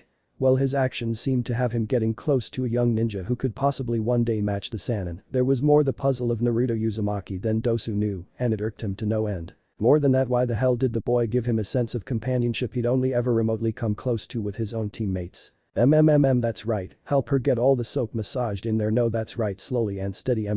Here is inside loudly, instantly making the crouched kabuki looking man jump in surprise. The younger than Hokage, but older than Ibisu, who was quite red at what he had heard, man stood up before turning only to sigh in relief, "Damn sir sensei." The white-haired pervert of a man, whom in fact, had been peeking through a hole in the female side of the onsen he was standing beside, laughed in relief, "I thought for sure I was screwed there. It's good to see you too," Jiraiya Hiruzen offered with a pleased smile, as always glad to see the one student whom hadn't left the village. "I figured you'd arrived earlier in order to rest up for our meeting," Hiruzen offered, resisting the urge to go further as Ibisu was right beside him. Ibisu was keeping his mouth shut, as Jiraiya was a legendary ninja he himself had once looked up to while advancing through the ranks. It wasn't till he reached a certain age he came to find out that his childhood hero was a self-proclaimed super pervert and was famous more for his Icha Icha series of novels than for his skills as one of the three Sannin of Konohagakure. "Yeah well, it has been a while since I've been able to be inspired by the beauties of the leaf," Jiraiya shot back with a smirk, crossing his arms over his chest as he leaned against the onsen wall. "Now, I'm guessing something's come up if you want to see me early like this, or are you just trying to escape your paperwork again?" Hiruzen chuckled sheepishly, as all cages before him, making himself seem just as Jiraiya described. The truth was the first Hokage had long grown to abhor paperwork, having gotten to the point he was going to make the ninja council larger, then it was just to push some of the paperwork over to them. If not for his younger brother, the second Hokage, suggesting the use of Kage Bunshin, this in fact would have happened. After many headbutts to his desk for not thinking up such an idea himself, the first and second swore to keep this secret in order to use the paperwork excuse to be left alone in their offices to sew whatever the hell they wanted to. Hiruzen had been given this excuse and had used it whenever he could to enjoy the quiet of his office and watch various events across the village through his special cage orb. He of course passed on this knowledge to the fourth, who had been less subtle as he never complained about paperwork, but Hiruzen figured so long as no one found out it was alright. "Yes well," Hiruzen laughed sheepishly, shooting a look to Ibisu to not mention what he had seemed, the sunglasses-wearing Jonin being one of the few in history to know of the cage's secret to defeating the paperwork. "Besides that, this has more to do with your former teammates' upcoming plans." Jiraiya lost his smirk, gaining a serious look as he thought of Orochimaru. "I was planning on talking to you about it tomorrow. I have some more news on him you'll need to know," Jiraiya said stiffly. "Yes, we were lucky to also find another source of information," Hiruzen replied with a frown of his own. "The three Oto Genin apparently cut ties with Orochimaru after learning he was planning on killing them for their failure. I've allowed them to join the village in exchange for the information they have on the upcoming attack." "Convenient," Jiraiya noted with a suspicious smirk. "I doubt Orochimaru would have given them much information if they were just low-level pawns of his. More than likely I know everything they have to tell you already." "That is true, and there's always the chance this is a ploy by Orochimaru to sneak some spies into the village," Hiruzen added, only to smile as Jiraiya snorted at his suggestion. "Yes, I realized it's too simple for him to do as well. More so if he had another of his spies reveal themselves to do it, a member of the traitor Kabuto Yakushi's team at that," Hiruzen explained. Before frowning once more, "Sadly Yoroi vanished before we could capture him, his fellow teammate also gone missing from his hospital room. More than likely Orochimaru grabbed them up," Jiraiya added in, before regaining a smirk. "So, why did you allow the three brats into our forces? It'd be easier to just have Inoichi grab whatever they know from their heads before tossing them into a cell for a few years. There's no need to be so cruel. I'm sure they received enough of that from Orochimaru," Hiruzen noted with a frown, wondering just what sort of lives the 3x Odo ninja had under his former student. It would explain some of the personality quirks he'd seen from all three. It was more to do with the fact Naruto spoke up for them. Jiraiya resisted the urge to flinch, not meeting his sensei's eyes at the mention of his godson. Well, he had never spoken to the boy, he'd only seen him a few times without the boy actually seeing him. He could come up with 1,000 excuses why he hadn't taken Naruto in or anything of that sort. The truth simply was he was working for the good of Konoha, being outside keeping his spy network going non-stop for any information that could keep his village and his godson within its safe. He couldn't take the boy with him as the dangers Jiraiya faced were far too great to put a child through that, and moving place to place wasn't good for a kid who needed consistency in the early years of his life. But, it wasn't like he'd left Naruto out to dry, as he himself had given the money needed for Naruto to own and run the apartment building he now lived in. As the boy couldn't access his parents' accounts until he was of Chunin rank per his father's request, Jiraiya had paid for the boy's academy supplies and such through Hiruzen. Every year he'd have Hiruzen pass along a birthday present as well, the goggles the young boy wore being something Jiraiya had picked up back in Kurigakure. Of course, after getting Naruto a pranking kid one year, Hiruzen had made sure Jiraiya was more thoughtful with his gifts. He wasn't the best godfather, but he was doing the best he could, though he was looking forward to finally meeting Naruto in person. How did the Gaki get involved with those three?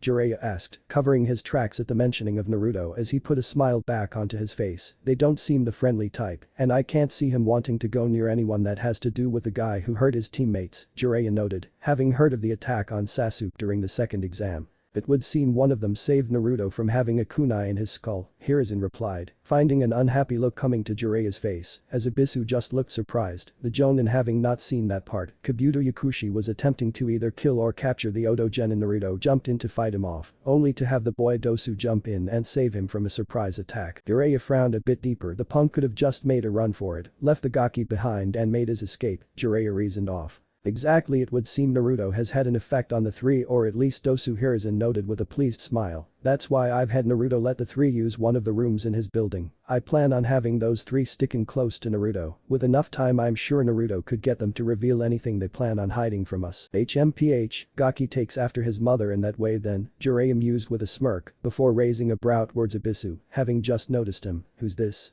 Ah, I am Ibisu, Jiraiya-sama. Ibisu greeted with a bright smile, nervously bowing in greeting to the famous man. I shall be teaching Uzumaki-san over the upcoming months for the Chunin exam finals. Ah, so he made it that far, did he?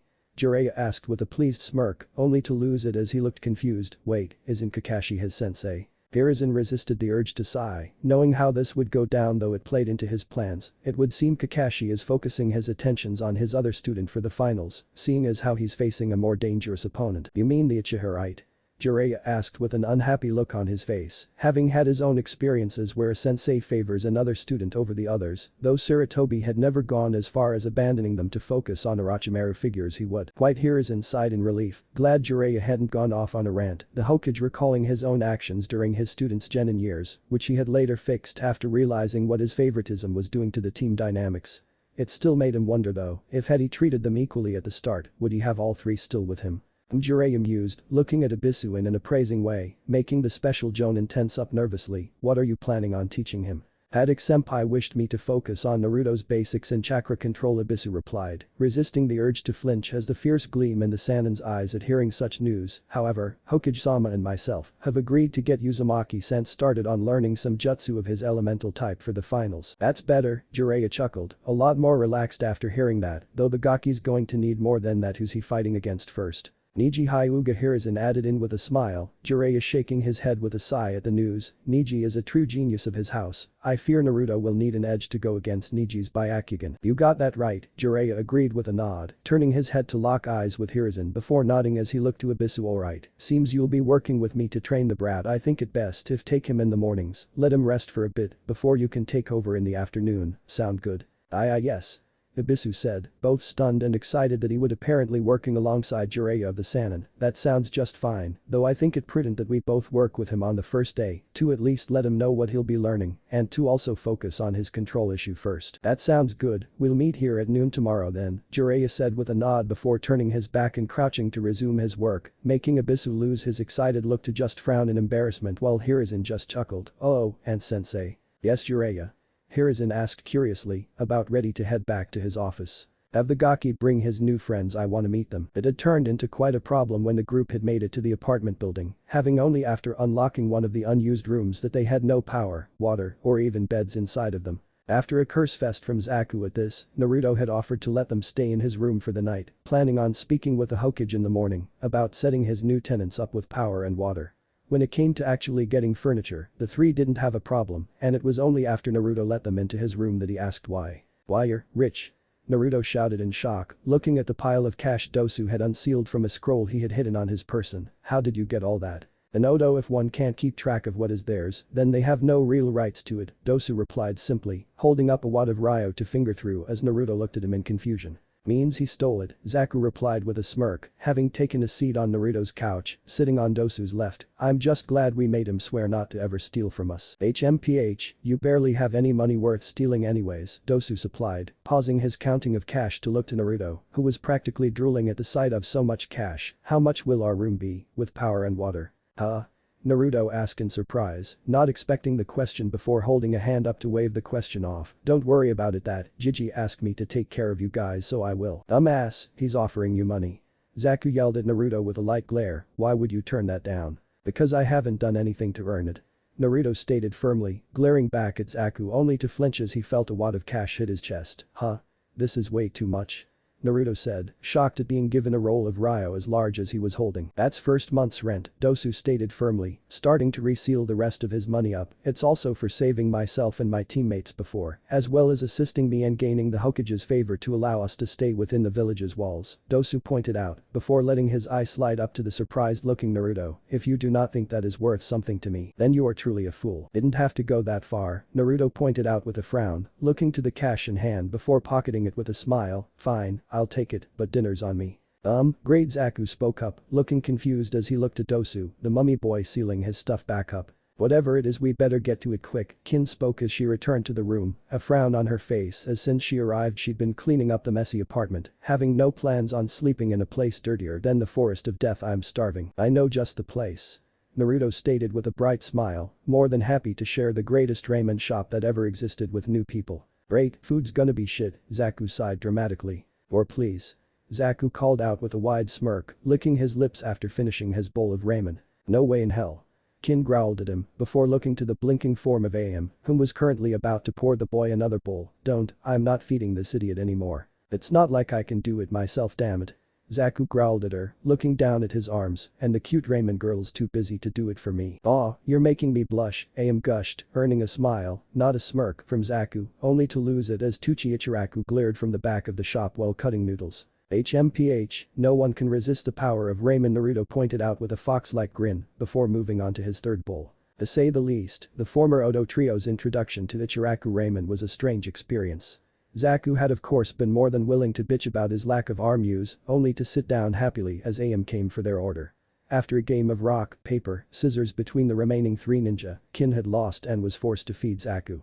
I have to say it's better than I expected, Dosu pointed out as he fixed his bandages back over his mouth. The ramen back home was never so satisfying, he noted, before looking to both Tsuchi and AM. My compliments. Both ramen cooks seemed surprised at the boy's manners, before both smiled at his praise. It's nothing, anything for friends of Naruto. Tsuchi chuckled in response, missing the unsure looks that came to all four genins' faces at being referred to as friends. Just do us a favor though, AM spoke up as she poured another bowl, setting it down before Dosu. Even though you're from another village, would you mind making sure Naruto-chan doesn't strain himself too much during the upcoming month? Don't call me Chan, Naruto spoke loudly, AM just giggling as he returned to his bowl, and I do just fine. Dosu looked a bowl set before him curiously, letting his eye slip over to Naruto, before returning back to AM, who flashed him another smile. I shall do so, Dosu spoke simply, his hand moving to his bandages to uncover his mouth, all while getting shocked looks from his teammates and Naruto. There's no need for that, Dosu, Naruto said with a sheepish smile, figuring Dosu was doing so for the free bowl. You have your own training after all. That is true, Dosu spoke up, pausing to sip up some of the ramen he had just fed himself. However, that doesn't mean I cannot watch out for you as well, and I can always train close for when you mess up and hurt yourself. Hey, who said I'd mess up?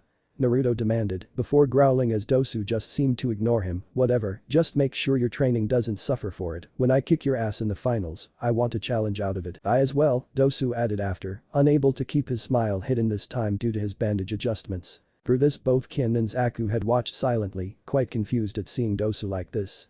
He'd always been quiet and only spoke to them in a polite manner or to insult them, though they insulted one another all the time, so it wasn't a big deal. What was strange was seeing Dosu acting like this with someone outside of their group, and if anything he seemed more relaxed around the kid than he did with them. Both were planning of speaking of this to Dosu when they had a chance to get him alone, unsure if he was planning something with the blonde that might risk their new lives within Konoha. Hey, is that you, Naruto? The group at the stand turned towards the familiar voice, Naruto instantly smiling at the sight of his teammate. Hey Sakura-chan, why do he began, only to pause at seeing the look of fear on her face, only to realize just who he was sitting with. Hey Pinky. Zaku greeted with a vicious smirk, tilting his head at the seat next to him. Wanna join us? Dosu should have known the man's offer would come with a price, the pale-skinned Orochimaru, having set him with many other children his age, in what was basically an underground prison. They were roomed up with others that had been given advancements, whether it be new untested weapons, surgical enhancements, or anything else Orochimaru wished to test out. Sadly though, many of those enhanced died shortly after, and even a rare few never took to them, leaving them as normal as they were before. These few rarely lived, having no new abilities or weapons to fight with, other than their own two hands. It was one of these such people that Dosu found himself sharing a cage with, the boy himself having yet to speak to his roommate, though they too seemed to ignore him. Dosu however was fascinated by the tool he'd been given, a device known as the melody arm, which would allow him to control various vibrations and sounds with just a slight use of his chakra. Sadly he had only been given little instruction on using his chakra before being tossed in here, the village of Tagakur being a sink-or-swim type of place. "What's your name?" Dosu blinked, turning his head to look to the dirty-looking girl, her hair shortened in a way that made her seem more boyish. Dosu had a feeling this was to give the illusion that she was in fact a boy, though her lack of an Adam's apple instantly gave her away. She was in a simple brown shirt, torn black pants, and nothing more. He could tell from her feet she had been without any sort of footwear for a while now, though her hands were in a similar state. The girl frowned at him, clearly annoyed that he wasn't responding to her question. "It's an easy question, unless you don't have one," she continued, fully expecting him to respond now. Dosu replied simply, fully turning towards her to give her a full look at himself, glad he had been able to swipe a roll of bandages before being tossed into his cage. "I'm Kin," the girl replied, her eyes looking him over briefly, assessing him before she paused her gaze on his face. "Is that where they worked on you?" she asked curiously. "No, this is from before I came to Odo," Dosu replied simply, "before raising the arm bearing his melody arm I was merely given this. What of you?" "They injected me with something. It was supposed to give me a bloodline belonging to one of Orochimaru-sama's servants," Kin replied with a frown as she recalled the treatment. "It didn't take and I have nothing." "I see," Dosu mused, the fact being this girl was as good as dead the moment they were let out to fight the others who had taken to their enhancements would slaughter her. "You seem to be taking things well considering." "Yeah well, I always figured I was going to die in some ditch," Kin offered with self-loathing amusement in her tone. "My mother died a year ago. My father was just another of her costumers, and there's no way I'd try to be like my mother," Kin continued, the girl glad she had been able to keep her hair short so as to not draw unwanted attention. "I accepted the offer to come here, hoping I could live better and actually mean something to someone before I died," Kin admitted, Dosu's keen eyes picking up the girl was doing her best not to cry. And yet I won't be able to do even that," she muttered, before looking right into his eye as she hugged herself. "Dosu, when I die, would you at least remember me, if only from time to time, so someone knows I was here?" Dosu stared blankly, trying to keep himself from paying any mind to a girl who might just be trying to put him off guard and kill him all to steal his melody arm. Yet the way she was looking at him, it was far different than any other he dealt with. Many a person had acted nice to him, all wanting something from him, all with eyes revealing their true goals to him. All he could see in Kin's eyes was a need to know that someone cared that she had been alive. It didn't help her eyes were way too similar to his own mother's before she had been taken from him. With a sigh, Dosu lifted his shirt, which instantly made Kin flinch, before the girl noticed Dosu had bandaged random items to his own body. Dosu had easily been able to swipe various tools on the way to being locked up, using the bandages he had stolen to strap them to himself, so as to not be noticed. After a bit of searching, Dosu tossed down a kunai and a case filled with senbon he had swiped while passing a group of Odo ninjas on their break. Use the kunai when someone gets close, the senbon for hitting targets from a ranged position, though you might want to practice a little with them beforehand, Dosu instructed, looking to the shocked look on Kin's face. "When we're let out you stick with me, working together will give us a better chance of making it out of this thing alive," he reasoned. "Now quit crying and make some use of yourself or you really will die." Kin blinked before wiping her eyes clean of tears. Shut up." She growled at him, finishing her wiping before grabbing both kunai and senbon, before leveling a glare at him, only to lose it as she returned her gaze to the weapons given to her. "Thank you. You're welcome." Both children jumped at the sound of their cell being open again, an Odo ninja tossing and another kid their age, this one wearing rags similar to Dosu's own, only with dirty spiky black hair. "Aw, fuck me," the kid growled, pushing himself up with a wince. Once in a sitting position he looked over his new roomie's grate, a one-eyed mummy and a girl-looking crybaby. "I am so screwed." Dosu lightly glared in annoyance while Kin glared heatedly as she jumped to her feet. "I am a girl, dumbass," she growled, instantly drawing a senbon before launching it. "Ow.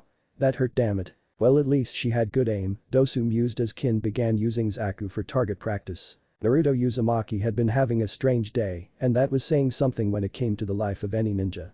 He had defeated Kiba in Inuzuka thanks to his amazing skills, been denied training from his sensei due to favoritism, had 3 enemy ninja drop down on him, learned his friend Kabuto was a traitor, fought Kabuto alongside a mummy-looking guy whose team tried to kill his own team, helped said guy and his team become Konoha ninja, had gained 3 new tenants to his apartment building, and had just been enjoying a trip to Ichiraku Ramen with actual company for once, Tucci and AM not counting as they were always there due to the fact they owned and worked at the shop. However, out of all the crap he had been through in this day, none of it had any standing to Sakura, his teammate and longtime crush, finding him eating with the enemy with a smile on his face.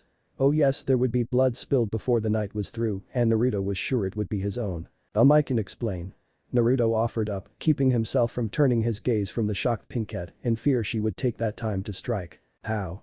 Sakura demanded, pointing viciously at the Odo trio who were watching with different expressions on their face, Dosu's being blank, Kin's being a smirk, and Zaku was wishing he could move his arms enough to wave hello. You're eating with them, the guys who tried to kill Sasuke-kun, me, and all the others back in the Forest of Death. In our defense, Dosu felt the need to point out, drawing Sakura's glare as Naruto seemed eager for any help in this regard. We were only trying to kill Sasuke and the others just got in the way. Hence, it's your own damn faults, Zaku added with a smirk, before turning back around to give AM a smile. Now, about that second bull AM-chan. Good lord, Kin sighed, shaking her head at Zaku's attempt at wooing the ramen cook, before she regained her smirk. Listen Pinky, we were ninjas with a mission that was to kill your boy Toichiha. Would you ignore a mission given to you? That's not the point. Sakura shouted back, unhappy that the Kanauchi's words made some sense. Even so, you still tried to kill Sasuke-kun. She pointed out, turning her glare to Naruto as Kin just shrugged. Why are you with them? They just admitted to trying to kill Sasuke-kun, and they almost killed us. They were doing the same thing anyone in their position would do. Naruto spoke in the Odo trio's defense, all three looking to him with slight surprise. If we were given a mission to go into another village and kill someone, we'd do it too. That's different, Sakura reasoned, looking unsure now, and a little shocked Naruto was speaking back to her like this. No, it's not, Naruto continued, frowning at her as he recalled what the Hokage had said to him back at the meeting with Dosu and himself. We're ninja, they're ninja, and as ninja, we'll have to do things that while might seem like justice to use, will make us seem like monsters and demons to others. That still doesn't explain why you're with them. Sakura yelled at him, unhappy that he was making sense in this case, more so when it involved the monsters that had tried to kill Sasuke.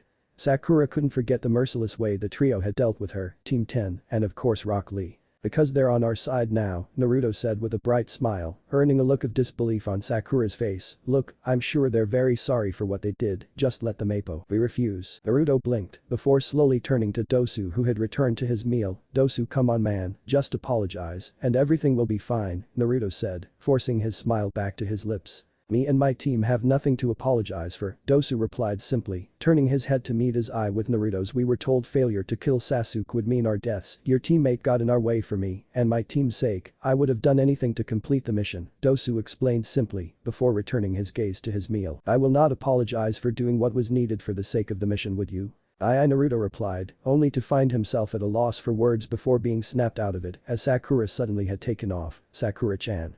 He called out, only to find she was already out of sight. Damn it. Well, I'll at least apologize for pissing of your girlfriend off, Zaku offered up, looking quite happy as he had convinced AM to feed him. It of course made the bowl cost twice as much, but it was worth it. She's not my girlfriend, Naruto sighed, realizing he would have to find some way to make peace with Sakura and hopefully find some way to get her to forget the past with the 3x Odo ninja. As Naruto sat back down beside Dosu, he found a bowl of ramen set before him, Naruto blinking in surprise as Teuchi smiled at him from the other side of the counter. That one's on the house, Teuchi told him, lightly ruffling Naruto's hair, making the blonde frown at being treated in a childlike fashion. Teuchi then turned his attention onto the other three, choosing to ignore the sight of his daughter feeding Zaku, who was obviously going to be trouble in the future. I'm well aware how the ninja world works, but I must ask if you're still intending on harming Sasuke Uchiha. We are no longer with Odo, Dosu supplied after a moment, hence we no longer have any need to kill the Uchiha, and we have no reason to harm anyone of this village, unless they give us a reason to. That's good enough for me then, the old man said with a nod, before smiling brightly. Now, who's up for more? The next morning Naruto groaned as the sun hid his face from the nearby window, a frown on his face as he sat up and stitched. After finishing dinner he had returned home with his new tenants, things having been a little tense after the meeting with Sakura. After cleaning off a few spots inside of his apartment, he ended up on sleeping on the floor while letting Kin use his bed, which she had accepted with a curious gaze to him before heading off to bed. Zaku was given the couch as he was injured and needed it more than either Naruto or Dosu, the latter who took the chair he had been sitting at earlier to sleep upon. Naruto had been about to sleep where he stood, only to be surprised as Kin threw one of the pillows from the bed at him and followed by a blanket. Naruto looked curiously around, surprised to find Dosu nowhere in sight, Zaku snoring on the couch nearby, and Kin sitting in the chair Dosu had slept pulling hairs from her eyebrows. Is that a white hair? Naruto asked innocently, only to brace himself as the vicious girl sent him a glare. Luckily she returned to looking into the mirror she was holding, pulling the hair in question. They pop up from time to time, Kin informed him as she finished, giving her eyebrows a once more look over before smiling contently, only to lose it as she noticed Naruto staring again. What? And nothing just didn't figure you to be the girly type, Naruto offered up nervously, knowing from experience what girls could do when angered. Well, I'm not as obsessed as the girls in this village seem to be about my looks, I care enough not to let myself look ratty, Kin replied with a light shrug, putting the mirror she was holding on the coffee table, before looking to him finally. Well, we're talking about fashion, what's up with the jumpsuit? What's wrong with it? Naruto asked with a light frown, looking down upon himself while wondering why so many people seemed to dislike his choice in attire. They were cheap, they have lots of pockets to hold things, and best of all they're orange. Wait, what do you mean they? Kin asked, only to realize what he had to mean. Why, you have more than one of those things? Well, yeah, my closet's full of them, Naruto pointed out, unsure why she seemed so horrified by the fact all his outfits were the same thing. What's the big deal? I swear, how you managed to make it through the Chunin exams, Kin sighed, rubbing her right temple, as she realized her and her team would have to be seen with him in the future. Plus there was something about him that seemed to draw Dosu of all people in, and she was curious as to what it was. Alright, once Dosu gets back, the first thing we're doing is getting you something more fitting for a ninja, Kin informed him bluntly, not giving him a chance to respond as she pointed at his jumpsuit. No one is going to take you seriously in that, I mean it's almost like you're trying to be noticed. Naruto bit back a retort, frowning as she had nailed it with that last bit, as he had originally picked the outfit due to how much orange seemed to attract attention, though now that he thought about it, his choice in attire seemed to draw the wrong kind of attention. The Hokage, Haruka, his classmates, Kakashi, and a few others had pointed out how bad his outfit was for a ninja at least once each, but it was such a great color. Fine, but only if there's at least some orange in it, Naruto relented with a sigh, trying to look on the bright side. Maybe Sakura would be more into him if he looked more professional. Though now that he thought about it, Sasuke wore white shorts, and the Uchiha clan symbol just drew attention to him as well. That's fine, Kin agreed with a sigh of relief, having already guessed she wouldn't be getting a full transformation out of this. I mean, what kind of person wore a color for so long and gave it up entirely like that? She herself doubted she'd ever change her own fashion much over the years, though maybe some changes to make her look less Odo-ish down the line wouldn't hurt. With the money Dosu gave you yesterday, we should be able to get you a few new outfits which you need, Kin noted, before smirking as he glared at her for that, not wanting to spend his money all on clothes. Don't look at me like that'll get Dosu to buy breakfast for us if it makes you feel bet. Ichiraku's. Both Naruto and Zaku shouted out, Naruto staring in surprise at the eager look on the now awake teenager's face, while Kin just groaned loudly as she face-palmed. It had become apparent Zaku had a crush on the Rammen stand girl, AM apparently having been amused by the younger boy's affection, enough to use it to get him to pay more for feeding him. No more Rammen. Kin roared at the both, making Naruto hold his hands up to pacify her, while Zaku just gave her an annoyed frown. The door to the apartment opening up ended the conversation, the three turning to find an Anbu agent entering, a cat-like mask on her face, her body type obviously female, hiding her identity. Uzumaki, you and your guests are to report to the Konoha Hot Spring and Spa at noon today to meet your sensei for the month, she informed him, before shifting aside to let Dosu enter, the bandage boy having returned from wherever he had been off to. Alright, thanks Nico-chan. Naruto said excitedly. The Anbu in question seemed to stare at him for a moment before nodding, before vanishing in a swirl of leaves. I really hope I learn that. Me too, kid, Zaku admitted with a frown, having wanted to learn the technique ever since he had first seen Orochimaru use it after first arriving in Atagaku years ago. The hell did you go, Dosu? I was looking over the apartments, Dosu replied. I focused on Naruto. Would it be possible to knock one of the walls down to combine two of the apartments into one? I guess so, Naruto said, wondering why he had never thought to do that as he really could use more room for various other things he didn't have at the moment, just so long as you don't knock the whole building down. Not a problem, Dosu replied, before looking to Zaku and Kin. We should be able to each have our own rooms in that case. One of the apartments has 2 bedrooms available, and once me connected to the next apartment over we'll each have our own room. Sweet. Zaku said with a smirk, as they had been forced to bunk together back in Odo, due to lack of space, which was weird, because Orochimaru's bases always had long hallways and lots of rooms. What he did with each one was not something one would ask without fearing for their lives. Then let's get something to eat, get the fucking furniture, and then enjoy the hot springs while Blondie's busy training. First things first, Kin spoke up, glancing to Naruto for a moment before looking to Dosu. We get Uzumaki here some new threads, Kin said, smirking as Dosu rose an eyebrow at her words, while Naruto realized this was the first time the girl had called him by his last name. If he's going to be in the finals, he at the very least should look good doing it. Didn't think you were into younger guys, Zaku joked with a smirk, only to yelp in pain as a senbon pierced his arm. Bitch. That's the good arm. So Zaku began the conversation, his arm re-bandaged from Kin's earlier attack. What exactly is it with you and this kid anyway? How exactly do you mean? Dosu asked from his seat beside Zaku, both staring at the somewhat amusing side of Kin, dragging a struggling Naruto towards the changing rooms, the girl quite adamant about him getting more professional attire. You act like you're just using this brat, but there's more to it, Zaku pointed out with a quick glance of annoyance towards his teammate before returning his gaze forward. If anything, you seem to enjoy being around him. Zaku didn't feel the need to add the fact that Dosu seemed more comfortable around Naruto than he ever had with him, but it wasn't like they had ever expressed any of their true emotions around each other, only on rare instances that were never spoken of again. That boy has the right to hate us for what we did in the Forest of Death to his team, as well as his fellow Konoha ninja, Dosu began to explain, smiling hidden under his bandages as he saw Naruto make a run for it via cage bunshin, only for Kin to somehow grab the real one, punch him over the head, and drag him back, yet when facing an obviously stronger opponent, he stood by me to face him on. Even though I was from another village and was obviously an enemy to him and his team as well, Dosu spoke, before turning his head to Zaku. I have never had something like that. Zaku stared back, a frown on his lips as he thought over his mummified comrade's words, and he had to admit other than Dosu and Kin, he couldn't think of anyone who would do something like that for him.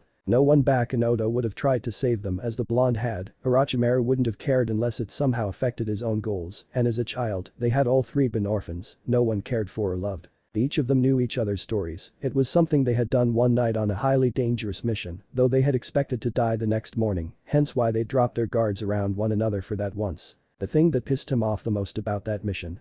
The fact that he had enjoyed his teammates much more when they had dropped the masks forced upon them in order to live within a Togakure. It was because of this that their team actually trusted one another, the mission ending with them promising should any of them ever die the others wouldn't shed a tear about it. The promise was something they would lightly mention from time to time, it being the only thing they actually spoke up about that night, it being their own way to show they actually gave a shit about one another. Well, it seems even Kin is starting to grow attached, Zaku mused with a smirk, enjoying the sight of the Kanauchi manhandling someone other than himself for once, and if it wasn't for him, I'd never have met that hot IAM. Dosu rolled his eye, knowing quite well that was Zaku speak for he's alright in regards to Naruto. Dosu looked to Naruto, whom had finally given in and accepted the various outfits Kin wanted him to try on, a bit surprised to find his female teammate acting so much closer to the blonde already.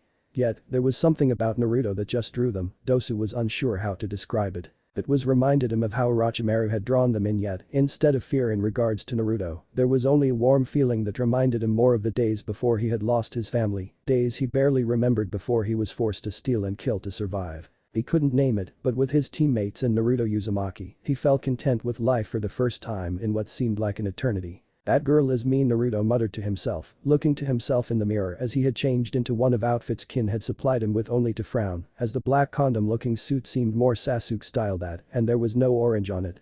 Next. As he began to change, he thought about the event that had taken place when he and the others had entered the clothing shop. The shopkeeper as always glared at Naruto of course, intending to convince his companions to do this another time, only for the three former Odo ninja to each force their own killing intent upon the shopkeeper until he backed down. The strange thing was they didn't ask why the clerk had glared or anything, Kin just dragged him towards the shinobi section, while Dosu and Zaku went to sit down. He wasn't sure how they would feel about the Kyuubi and all as they weren't from Konoha, but he was glad they weren't asking about it at least. Naruto paused, once more looking at himself before smirking at the mirror, that's what I'm talking about. He proclaimed loudly, before opening up the door to the changing room to show Kin this is awesome. I figured you'd like that one, Kin sighed, before shaking her head with a smirk, at least it's less orange. Naruto's outfit was a regulation black shinobi long-sleeved shirt, similarly designed black pants that ended just an inch above his own footwear. On his hands were fingerless black gloves similar to Kakashi's own, the steel plates on top, each bearing the Konoha leaf symbol like the headband still on Naruto's forehead. The most noticeable addition, however, was the black long-sleeved duster the blonde was now sporting, it being just like the first examiner Ibiki's own, only at the hem of the duster's tail it sported orange flames. Ha, if this doesn't make Sakura-chan like me, I don't know what will. Naruto bragged, moving over to another wall mirror to slip through some poses, Kin rolling her eyes with an amused grin on her face. Yeah, I figured it, you wanted orange, it might as well be on the part you can ditch if stealth is required, Kin reasoned, as the jacket could be shed and put aside in case Naruto ever had to sneak around during a mission. That was the only one like that, so we'll have to get some normal dusters, so I can sew some copies for you. You sew? Naruto asked, pausing in mid-nice guy stance, thumb up at the mirror and everything, only to hold both hands up in forgiveness, as Kin instantly drew a senbon into her hand. Sorry, I just didn't think you were the type. It was good training for using my senbon, Kin replied, putting her senbon back with a glare still aimed at the blonde. Alright, I see, Naruto replied, not really, but he didn't want to anger the girl. Oh. Think you could sew this on the back too? He asked hopefully, lifting up his former jumpsuit jacket, pointing to the spiral on the back. Sure I guess, Kin replied with a curious look as she looked over the spiral. Why, is it important or something? Well, kinda, Naruto admitted with a sheepish grin as he rubbed the back of his head. I don't know why, it's just when I look at it, I feel good I guess, I can't really explain it, he informed her, before gaining a light frown. Sounds stupid right? Well maybe, Kin reasoned, giving him a light smirk as he stared at her in surprise, her own right hand reaching back to run through her long hair. Some people just grow attached to things of the past that make them feel good or mean something special is all, Kin informed him only to blush lightly at what she was saying, before aiming a glare at him to cover it up. And now go get more clothes like this so we can go eat. Alright. Naruto yelped, dropping his former jacket to gather more of his new clothing, only to pause to give her a large smile. Thanks Kin-chan. He said before taking off before she attacked him. Kin growled in annoyance at the name, only to frown to herself once Naruto was far enough away. That gaki, she muttered before smiling lightly to herself. I think I understand Dosu's feelings a bit better now. It was nearing noon, the four genin having finished both breakfast and ordered and paid for furniture to be delivered to the apartment building. Naruto and Zaku had been adamant about eating at Ichiraku's again, the two for the first time, seeming to actually get along because of this common goal. After a bit of arguing, Dosu was able to convince the two to save the Ichiraku trip for lunch instead, which the two agreed too much to Dosu and Kin's relief. They found a nice place that the Akamichi clan owned, Naruto surprised to find himself welcomed there, even if a few of the people working there seemed to ignore him mostly. The waiter was luckily not such a person, having merely given Naruto a curious look before asking what they wanted. It wasn't Ichiraku's, but Naruto was planning on going there again at some point. After that they went to various furniture places, Naruto choosing to stay outside as the three went in to order what they needed. This was noticed on the third trip as Zaku ended up staying out with him. They hadn't talked much, though Naruto no longer felt too angry about what the spiky-haired ninja had done back in the Forest of Death, as he did have his arms messed up. From what the blonde could tell, one of Zaku's arms would heal up in a few more days, while the other was really messed up, it having been the one that had almost been blown completely off. Zaku however mentioned the doctors said some Tsunade person could fix him, only that she wasn't in the village anymore. Naruto didn't recognize the name, but offered to help Zaku find her once the exams were done. Zaku merely gave him a curious gaze before shrugging in return. Now the four of them were making their way towards the hot spring and spa they had been instructed to go to. As they arrived, they spotted the Hokage, whom Naruto needed to talk to anyway, about the power and water problem for his three tenants, and Ibisu, who had a serious expression on his face. Both looked surprised at Naruto's new attire. Hiruzen more so, as more than ever Naruto looked like another blonde who had been after his title as Hokage. So the closet pervert is training me? Naruto asked Hiruzen bluntly, causing the old man to stifle a laugh, as he was aware of the cause of the nickname, Ibisu to sputter angrily at the nickname, while the three Odo ninjas stared at Ibisu unsurely. Uzumaki-san.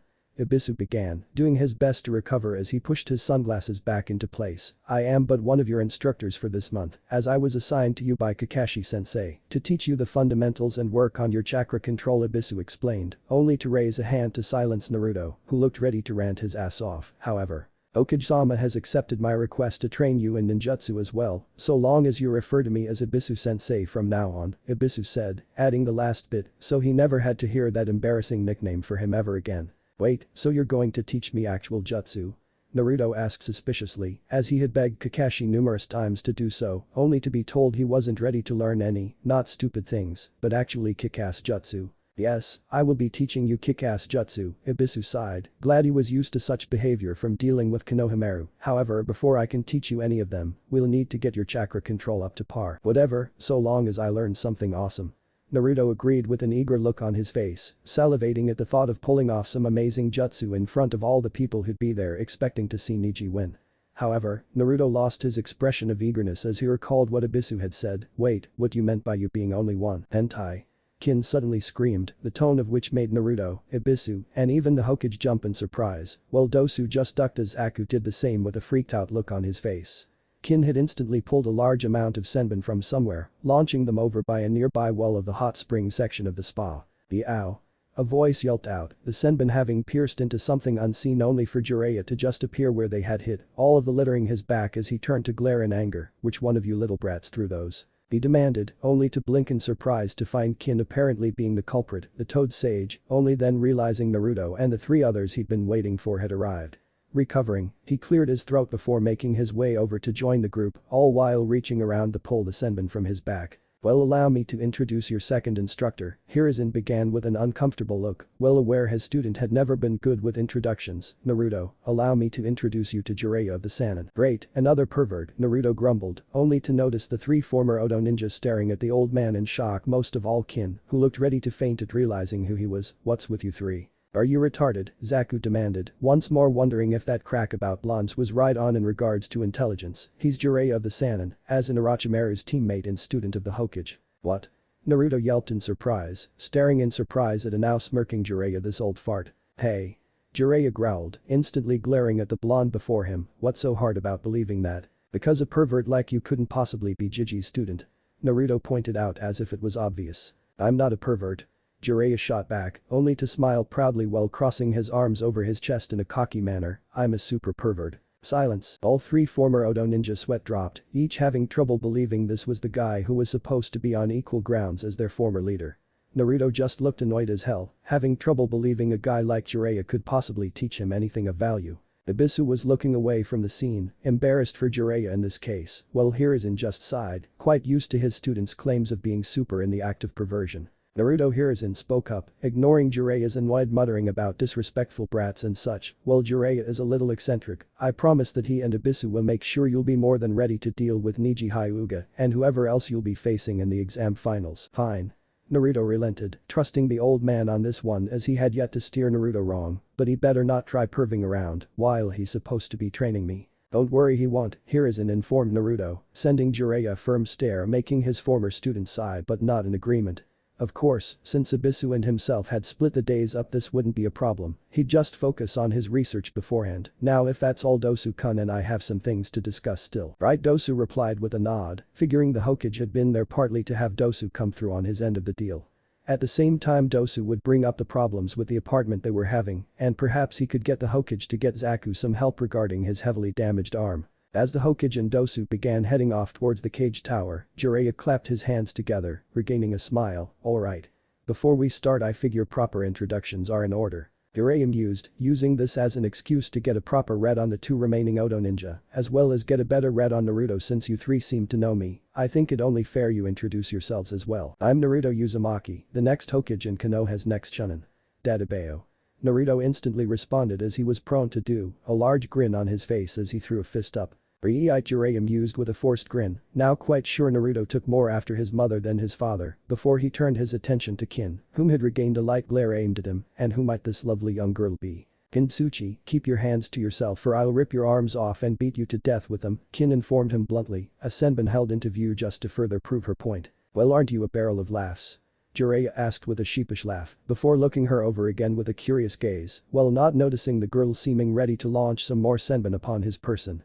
You remind me of a girl I knew, a few of them actually, he mused with a perverse giggle, only to yelp as the senbon that had been in Kin's hand stabbed into his knee. Moving on. He forced out, pulling the needle out as he turned to Zaku. And you are? Zaku Abumi, Zaku stated simply, looking quite unimpressed with Jiraiya so far after living with someone like Orochimaru as a village leader for so long, and I don't see how you're even close to being a match for Orochimaru. Believe me, I kicked his ass a few times back in the day, Jiraiya shot back with a light frown, getting a little annoyed at how little these kids seem to think of him. Now, with introductions out of the way, I think it's time we get this show on the road, he began, only to motion to Ibisu, whom nodded as he began his explanation. Jiraiya-sama and myself have planned out how best for you to ready yourself, Uzumaki-san, splitting the training between two halves for the day, Ibisu began, raising a finger up as he continued to explain. Starting at 7 in the morning from this day forward, I shall be taking you on for chakra control and ninjutsu training until lunchtime, where you'll get a break period to eat and rest up. After this you shall be training with Jiraiya-sama in regards to your taijutsu and whatever else he feels will prepare you for the finals. For today, however, we'll be focusing on your chakra control, as the sooner you have a better handle on this, the better you'll be able to manage the training we'll each be giving you. Do you understand? Mostly, though I don't get what exactly Iro-Senin here is going to be able to do for me. My taijutsu's already awesome, Naruto pointed out with a frown, only to find 4 identical. Are you serious? Looks being aimed his way, what it is. Not from what I've heard, Jiraiya pointed out, before smirking down at Naruto. Don't worry though, if you do as I teach you, I promise not only will you beat that Hyuga punk down, but you'll win this whole damn exam. But first. Ibisu spoke up before making his way over to the nearest pool of hot spring water, only to walk on top of it to Naruto's amazement. This is the chakra control exercise you will need to complete before I will teach you any ninjutsu. So, it's like the tree walking thing Kakashi-sensei taught us, Naruto reasoned, only to once more earn sour looks from Kin and Zaku. What's with those looks? You're just learning this? Kin asked him with a sigh, shaking her head in disgust. In Odo we learn this before we graduate in case we have a mission on any bodies of water. I swear, got our asses handed to us by a group of genin who don't even know how to water walk, Zaku grumbled, promising himself to step his game up the moment both his arms were functioning properly. He was 2 years older than these brats and how weaker. Well, I'll be learning it now, so there, Naruto shot back with a light glare of annoyance before stomping his way over to the water, only to pause to remove his jacket as he didn't want a chance at getting wet. Alright, here I go. Naruto stated loudly, shutting his eyes as he focused his chakra to his feet, just as he had with the tree walking exercise. With a light smirk, quite sure he had this down, he took a step onto the water. Splash. Damn it. Naruto yelped as he jumped out of the water, which was scalding hot as it was a hot spring. Nearby his sensei for the month both smirked lightly at the scene, as any ninja how had they gone through the training would it being on the other side of it for once. Ah, now I see why that bitch Jiraiya was laughing her ass off, Zaku noted with a laugh at the scene. Well, at least we were given some incentive for us to succeed faster, Kin giggled in amusement as Jiraiya had been instructed to have her summons chase the genin on the water until they could do so as easily as if they were on land. Having some trouble there Gaki? Jiraiya asked with an amused grin as he knelt before Naruto, whom was gasping lightly as he recovered from the hot water he'd splashed in. Shut up. Naruto shot back with a glare, it's just gotten harder to control my chakra after what that Orochi team did to me back in the second exam. Jiraiya instantly lost his grin, a serious expression on his face. What exactly did he do to you? Jiraiya asked. Naruto blinked in surprise at the man's change of tone, before nodding as he stood up, exposing his stomach to Jiraiya, revealing the seal to him. He messed with it quite a bit, Jiraiya noted with a light growl, cursing Orochimaru for doing such a thing to his godson. Can you fix it? Naruto asked hopefully, re-evaluating Jiraiya a little after seeing the man this angry over what Orochimaru had done to him only a little though, as the man was a super pervert after all. Of course, I'm Jiraiya of the Sannin after all. Jiraiya bragged, regaining a cocky grin as he rose to his feet, cracking his knuckles as he pulled his right hand back, but you might want to brace yourself. What foe? Ajukain. Jiraiya called out, suddenly slamming his hand forward and his fingers into the seals that had been forced onto Naruto by the snake Sannin from before, Naruto yelping out in pain as he was flung backwards and into the hot water again, and that's how you do it. You stupid Iro Sennin. Naruto cursed at the old man as he rose back from the water, pulling himself out onto the shore while fixing his shirt. Not only did that hurt, but you knocked me into the damned water again. Try walking on the water again Gaki, Jiraiya challenged with a light smirk, not at all bothered by Naruto's reaction. Naruto glared for a minute more before making his way over to try again. This time he managed to shakingly stand on it, almost dunking in a few times only to manage. Now, what do we say? Thanks, Naruto grumbled out, not enjoying the fact he had to thank a guy who just knocked him back into scalding hot water only to yelp as a rock hit him from the side, making him lose his concentration as he dropped in with another splash. Jiraiya instantly began laughing his ass off, looking over at Ibisu with an amused tone. I did not see that coming. He laughed out as Naruto pulled himself out, sending a death glare to Ibisu. The hell was that for? Naruto demanded angrily, having thought Jiraiya had thrown the rock, only to see Ibisu calmly tossing 2 more up and down in his right hand. It's simple, Uzumaki. Ibisu began with a grin. Simply walking on water will not give you the control you'll need to deal with someone like Niji Hyuga, so until you can effortlessly fight on water you're going to miss lunch. But we're going to Ichiraku's at lunch. Naruto whined out, quite afraid of what might happen if he missed out on his favorite meal. Please Uzumaki. Ibisu sighed in annoyance, pausing his tossing of the rocks with the cage bunshin. You'll have no trouble getting this down, more so because of how many you can create. Huh? Naruto asked blankly, not understanding Ibisu's reasoning. How do my bunshin help me here? What?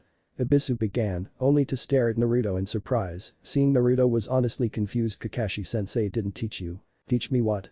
Naruto demanded, the mention of Kakashi apparently keeping something from him really pissing him off. I cannot believe Ibisu began, honestly shocked that Kakashi had never informed Naruto of his greatest learning asset Uzumaki. When a cage bunshin dispels, it sends back all its memories to the original, meaning whatever it learns you learn, to put it simply. Naruto stared before smirking viciously as he formed the familiar seal. I am so kicking Niji's ass. Oh great, Jiraiya sighed dramatically, palming his forehead. We're creating a monster. Over in their area both Kin and Zaku had been watching silently, surprised to have found out that Naruto had been sealed up by Orochimaru in such a way, though both were curious as to what that weird seal on him was about. they'd ask Dosu later, he might know what it meant. However, at hearing about the uses of the cage bunshin, both were watching with stunned expressions. Kin, yeah? I really think we need to start giving Dosu some more respect after this. Apparently they had only been in there a year, a single year spent fighting tooth and nail to live against other children their age, some even younger, in order to prove useful to Orochimaru's goals. Unlike the others however, it was because Dosu, Kin, and Zaku had worked together in order to survive that they had made it out. Dosu was sure he would have made it without the other two well enough, but having them backing him up had its uses in the long run, he had discovered. While Zaku was a moron, when it came to battle he would do as Dosu instructed, and the modifications the boy's arms had been given were a boon when dealing with a large group of enemies. Kin, whose modifications apparently had never taken hold, would more than likely have died without her two companions helping her along. She had since grown quite skilled in the use of her senbon, having learned quickly out of need most likely. Other than that, she seemed to have some knowledge of first aid, as she was able to tend to her own wounds along with her roommates, going as far as to help Dosu bandage his face to a point, though he had never let her or Zaku see exactly what was under said bandages. The year was up and they were now being led away from their cell, all three apparently proving they had what it took to be a Togakure shinobi. What this meant was they were given a room to share, better food, new clothing, a bathroom, and of course the headbands they had just been presented by one of their former jailers. Wear these proudly, but be warned, should you screw up even once you'll wish you never stepped foot outside of that pit.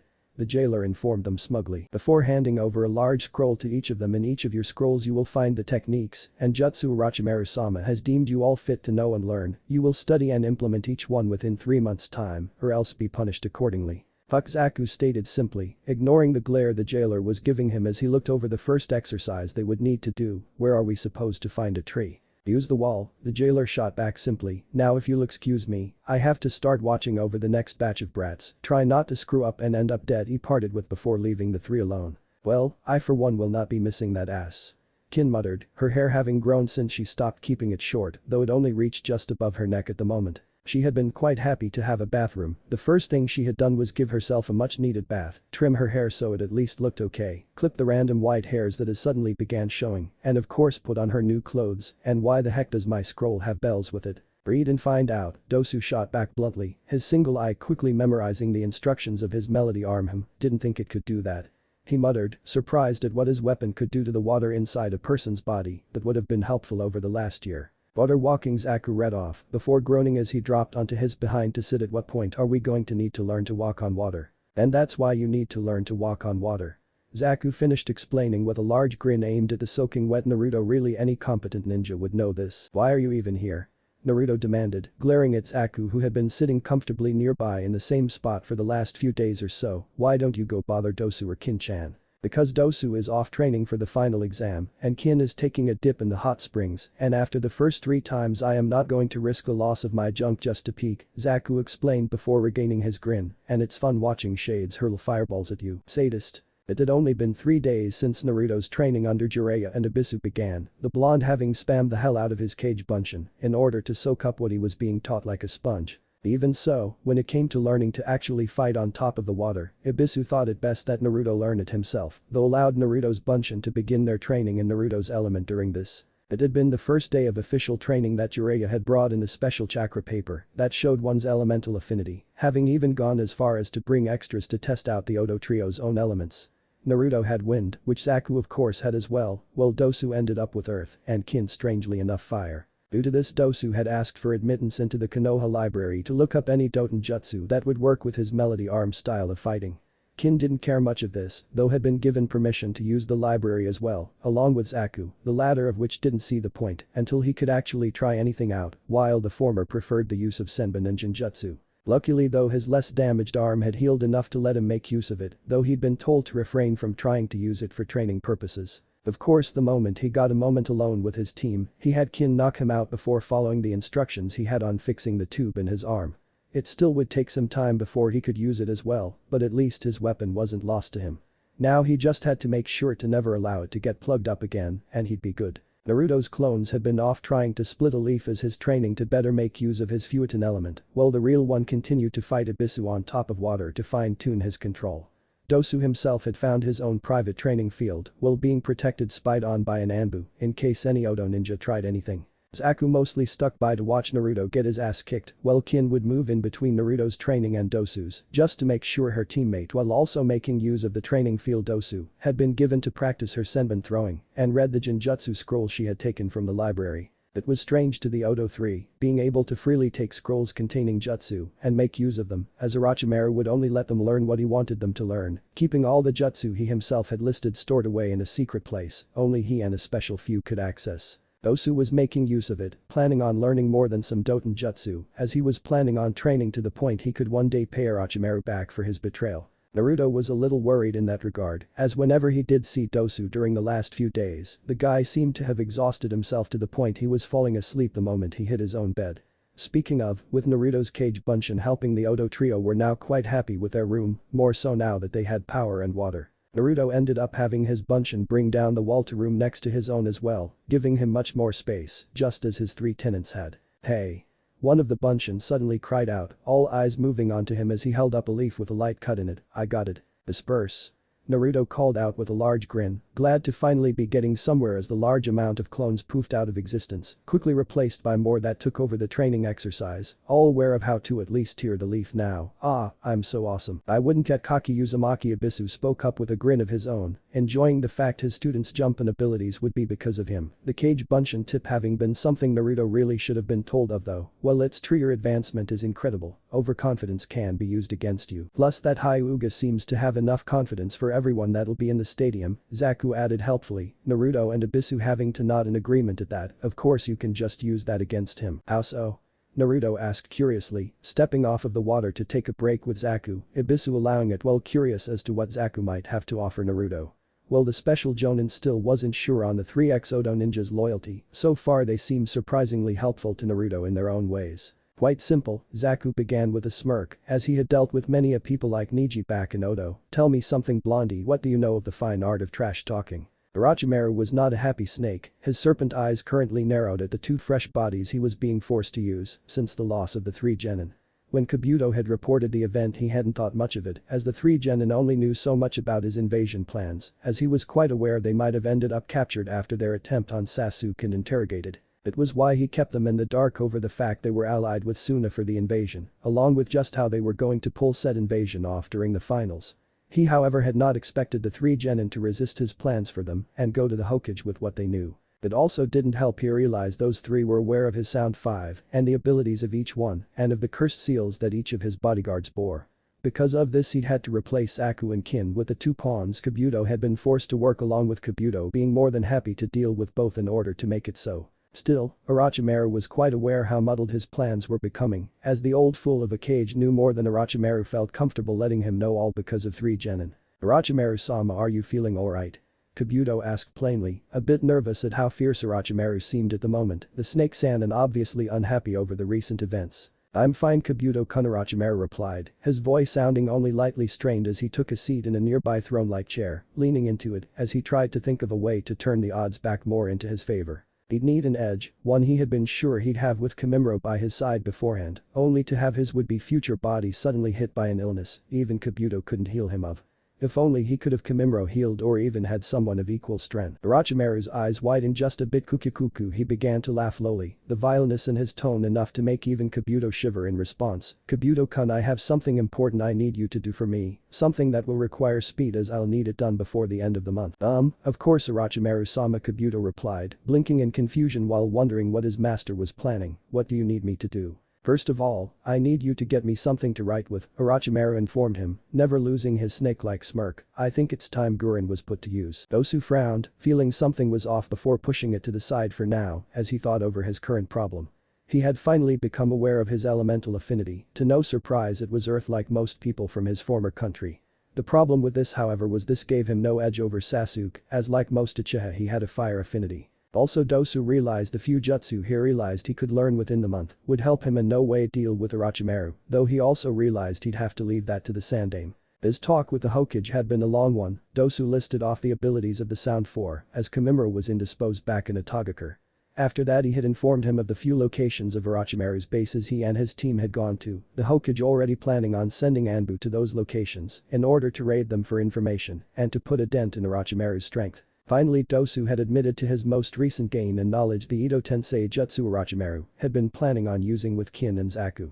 This had surprised the old Hokage, who once more realized how truly low his former student had fallen. After this Dosu had requested assistance in his training for the month, the Hokage only then having allowed Dosu and his team access to part of the library that Genin of Konoha had access to. When Dosu then mentioned assistance for Zaku's still damaged arm, the Hokage had been thoughtful before saying he'd work on something. But that the meeting had finished, Dosu leaving after the Hokage thanked him, which had been weird.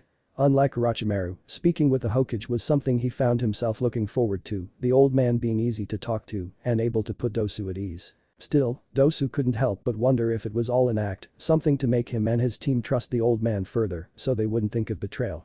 He and his team had no plans to do that, quite fine with staying in Konoha so long as they were safe and become strong shinobi, but because of that he just couldn't trust the old cage. Dosu? The familiar sound of Naruto called out, Dosu turning to see the blonde rushing over, only to realize it was a Kage Bunshin, as there wasn't a drop of water on him. Boss wants you to come over for lunch with the rest of us, Iro-senin says you'll want to be here for today's lesson. Dosu blinked at this, having noticed the Toad Sage had been surprisingly curious about the 3 former pawns of his ex-teammate. Though he seemed to get along with Zaku, having introduced the punk to Icha, and he was at odds with Kin, who grew annoyed with his perversions even though Dosu was aware she had a few of the Sannin's book hidden away under her bed, Dosu himself didn't trust him. It was simply for the fact the Sannin was much too interested in Naruto's progress, which struck Dosu as odd. Why Naruto was so close to the Hokage, and why was it Jiraiya of the Sannin would train him, as he'd only trained the Yondaime before. Naruto was a no-name orphan, the blonde having said as much beforehand. More than that, the people of the village loathed him, not outright attacking him, but glaring and speaking to him as if he was lower than dirt. I shall be there shortly, Dosu informed the clone, who nodded before dismissing itself. Dosu rose to his feet, leaving the demolished training ground behind him, making sure to be careful as he stepped out of the crater he'd made as he made his way to the hot springs. He'd have to make a stop by the Konoha library beforehand though, surely the name Uzumaki would lead him to the blonde's family, right? It did after all sound familiar to him, Dosu just wasn't sure why. And then when he starts getting all pissy, throw the balloon at him, Zaku finished instructed with a serious look on his face. Ah. Of course. Naruto agreed, shocked he hadn't thought of it beforehand. You two are morons, Kin bluntly stated, before picking her ramen cup to eat from. Kin had finished her spot treatment the moment she had realized it was almost time for lunch, which meant that Jiraiya would soon be arriving to take over for his half of the day of training. Kin wasn't as anti-pervert as most girls in Konoha seemed to be, so long as they weren't perving over her, she didn't care. Well, unless she knew and liked the girl in question, then she'd castrate the pervert who'd peek. Luckily for Jiraiya though, as Kin didn't like anyone in the village she was now living with outside of her team and Naruto, though she wouldn't admit to such, and none of them was female. The point was she had gotten the hell out of the hot springs before the old pervert decided to make her a character in his next book, which might have been flattering if she trusted him not to make said character like most girls in his books. Kin had left the springs, only to find Naruto and Zaku having a meeting over how best to piss Niji Hyuga off and make the cocky asshole lose his cool. It was a weird thing to bond over, but Kin found the two boys apparently were quite creative in ways to pull such a thing off. She knew from experience that Zaku knew just what to say to anger someone, while Naruto apparently was an annoying prankster. Combined. Kin was quite sure would lead to an enjoyable first round fight. You're just jealous that I and Zaku are awesome, Naruto shot back with a grin, Zaku nodding in agreement with his blonde acquaintance. Before Naruto could continue, he spotted Dosu walking up, the energetic blonde jumping to his feet to call out to the boy, Dosu. Hurry up and have lunch before Iro-senin shows up. And Naruto eats all the damn ramen. Zaku added, ignoring the annoyed glare the blonde was now sending him as he returned to his meal. I still say we should have eaten at Ichiraku's. Just because you want to stalk Ichiraku-san, Dosu pointed out, taking a seat beside Naruto, as he usually did before grabbing his own untouched ramen cup. As he moved his mouth to move his bandages aside, he noticed Naruto staring intently at him. What? Well, I was wondering why you wear those things actually, Naruto admitted, having held himself back from asking as he was sure there was a reason Dosu did, but he didn't want to push him. Kin and Zaku looked at Dosu, quite aware how he was when it came to his bandages. It had only been an accident that they themselves had seen why he did so, and it had taken him 6 months after to actually talk about it. The story behind it was yet another reason the three had the comradeship they did, though they wouldn't admit to it so not as to be seen as weak. Being weak in Otogakure meant death after all. The point of this was, they were unsure how Dosu would respond to Naruto's curiosity, their mummy of a teammate having grown quickly close to the blonde, and it was obvious they were friends and all but actually admitting to it.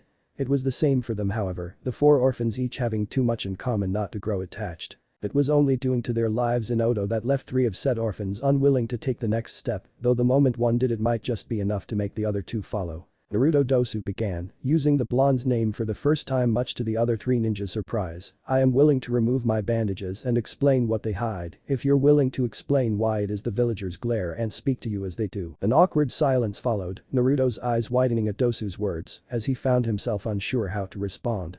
It had been only a few days, but he had quickly grown close to the 3 former Odo ninja as he hoped they did to him. Most of all he was finding in Dosu the kind of friendship he'd always wanted, like Shikamaru and Choji had though obviously different in its own way, as he was quite sure Dosu didn't trust anyone really. Why was that? It couldn't be just because of Orochimaru, could it? Naruto wanted to know, but he didn't want to risk losing his newfound friends because of it. Naruto began, still frowning as he thought it over, about to put it off before he locked eyes with Dosu. There was a look he hadn't yet seen in Dosu's black eye, it was as if he was testing Naruto. For what reason though, unless this was Dosu's way of extending his trust to him, Dosu was willing to trust Naruto if Naruto trusted him. Oh okay, but not till later. Dosu stared for a moment before nodding, inwardly finding himself surprised his offer had worked as it did. Dosu was quite used to secrets being kept from him, such as with Orochimaru for an example. With Naruto the blonde's eyes gave away everything, which for a shinobi would be seen as liability. Yet because of this Dosu knew what Naruto was really thinking or how he felt about something, Dosu quite good at reading other people. The problem of course was the fact Naruto openly expressed his true feelings and reasons, the blonde being the most honest person Dosu had ever met in his life. It was because of this he knew Naruto would tell him later just as he said, and the mystery of Naruto Uzumaki would come to a close. Boy. You better have some for me. The group was pulled from the conversation, finding Jiraiya walking over with a large grin on his face. You're early. Naruto noted in surprise before quickly looking back to Dosu, only to just find him fixing his bandages back over his lips, his ramen cup empty, damn it.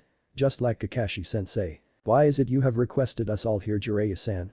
Dosu asked, ignoring Naruto's glare of annoyance at being ignored. I have my own training to go attend to, so this better be worth my time. And the less time I have to spend around your perverted ass the better, Kin followed with, glaring lightly at the now frowning Sannin. And I just don't care, Zaku added as to not be left out, shrugging lightly as he used his good arm to continue eating from his own ramen cup. I really hate you all, Jiraiya grumbled, right eye twitching with anger as he wondered whatever happened to respecting your elders. The point of calling you all here is simple, I've decided to let the Gaki here sign the toad summoning scroll. Why would I want to summon a bunch of toads? Naruto shot back, earning a glare from Jiraiya and looks of disbelief from the ex-Odo nin. I'm guessing I said something stupid again. At least you're learning, Kin mused, the trio having been helping Naruto out from time to time with his lack of knowledge when it came to ninja facts. Being able to sign a summoning scroll is a big deal, Naruto. It's rare for any ninja to even get their hands on one to sign. And even we know that the last Hokage summoned toads, Zaku added, inwardly smirking as Naruto instantly looked excited at the idea of summoning the same sort of animals the Yondaime had. It hadn't taken long for the 3 to pick up on Naruto's fanboy nature for the 4th Hokage, merely mentioning how the man would have done something was enough to get Naruto to do it himself. Of course they only used it to make him train harder and a few times when it was funny to see him do some stupid shit, though that was mostly Zaku. Gimme. Gimme. Gimme. Naruto instantly repeated, jumping to his feet as Jiraiya gave him a weird look, not having expected the change in opinion. Yeah, calm down you little nut, Jiraiya laughed, quite happy that Naruto was all for signing with the toads, because toads are awesome, and everyone should know it. Jiraiya lightly bit into his right thumb, just enough to get some blood for the technique. Now, all of you watch carefully to learn the seals for this, Jiraiya instructed, earning confused looks for the Odo 3. Well, I'm only letting Naruto sign the scroll. It's good to learn the seals, should you ever sign one yourselves. What happens if you use it without signing a contract? Dosu asked curiously, thinking over Orochimaru's own snake summons, while mentally copying the seals Jiraiya was slowly running through. Well, when I did it I ended up at Mount Mamboku where I met the toads, Jiraiya said with a shrug as he finished, before slamming his hands onto the ground. Kuchiyus no jutsu. Jiraiya called out, a set of seals appearing on the ground where his palm had hit, before a large dust cloud filled the area. Once it died down, the 4 genin found themselves before a large toad, Jiraiya sitting cockily on its back. So what do you think? Awesome databao. Naruto replied before any of the other 3 could make a crack about the Yondaime's summon being bigger. I gotta get me some of that. Right, Jiraiya laughed lightly, motioning to the toad he was sitting on as it suddenly let its tongue roll from its mouth, dropping a large scroll onto the ground before Naruto. Just open it up and sign your name in blood. Naruto nodded only to frown as he looked up at Jiraiya. Blood. Summons are morbid, aren't they? he asked, Jiraiya just rolling his eyes in response as Naruto lightly bit into his finger to sign his name under a Minato Namikaze. HMPH, snakes are the worst, Dosu spoke up, earning 2 nods of agreement from Kin and Zaku, as they themselves had seen what Manda would do with his victims when summoned. There. Naruto said proudly, looking over his name before rolling the scroll back up, now what? Just go through the seals I showed you, shove a bunch of chakra into the technique, and you're good, Jiraiya explained with a shrug, as he'd learned quickly dumbing things down, made it easier for Naruto to get. Alright then. Naruto stated loudly, dusting his hands off as he got ready to show off, watch and be amazed as I, Uzumaki Naruto, summoning a toad bigger than Neurosenence. The 4 other ninja rolled their eyes at this or I in Dosu's case, though they each waited to see Naruto summon for the first time ever. Naruto took a calming breath, biting his other thumb this time as the other had healed up already, before running through the seals as quickly as he could. When finished he slammed his hand into the ground as Jiraiya had, Kuchius no Jutsu. Poof. Yo. The small orange toad greeted to the shocked face of Uzumaki Naruto, I'm Gamakichi, give me candy. Then Nani Naruto yelped in surprise, unable to comprehend how he of all people would end up summoning something that small and pathetic. What is this, where's my gigantic amazing toad summon? Wow, amazing there Gaki. Zaku laughed out loudly in response, earning him a glare from Naruto and Gamakichi, the loser summons a loser toad. Ahahaha. Jiraiya meanwhile was smiling proudly, as while it may not look it, Naruto's ability to summon an actual toad instead of a tadpole was impressive. Hell, Jiraiya himself had to practice a month before he could summon a toad of any worth. The Sannin couldn't help but wonder if it was because of all the training they'd gone through the last few days that had something to do with it. Naruto had picked up his wind element quickly, with help of his cage bunshin, and Jiraiya was positive it wouldn't be long until he completed the exercise Ibisu had given him.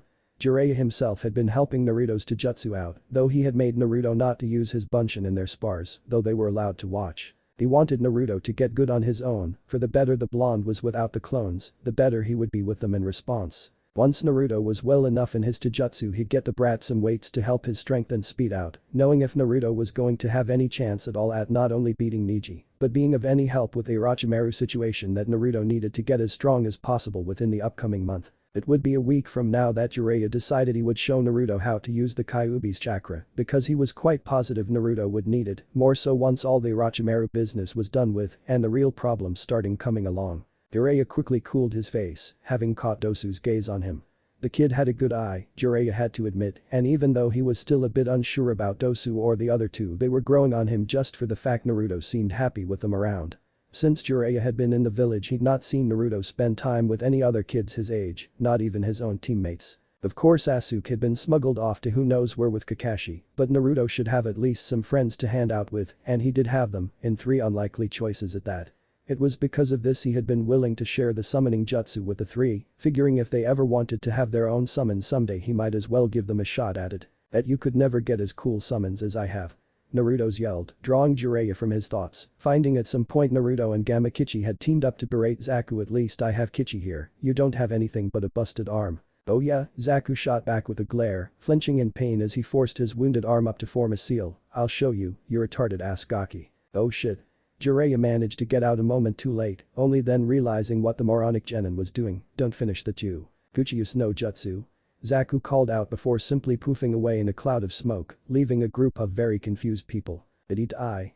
Naruto asked innocently, lightly moving his hand around where Zaku had been as if to make sure he was really gone. Zaku, you idiot, Dosu sighed loudly, quite sure wherever Zaku had done would lead to much trouble for himself in the future. Well, with his busted arm he'll most likely die wherever he ended up, Kin reasoned, before frowning at a thought, though knowing him he'll survive and come back just to piss us off again. Jiraiya was both amused and confused at the 3 genins' reactions from the loss of Zaku, though he was mostly just worried at what the Hokage would do when he found out he had anything to do with this. Well, that sucked. Naruto said loudly, quite annoyed that the training for the day had been cancelled, so Jiraiya could have time to come up with an excuse that would save him from his sensei's wrath. What am I supposed to do now? You were doing something.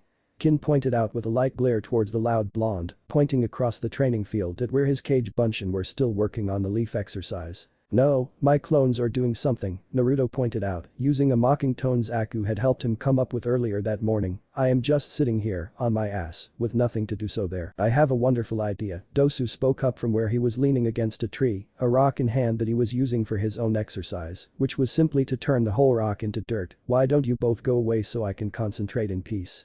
Unlike you Naruto, I have to do this all on my own. Wait.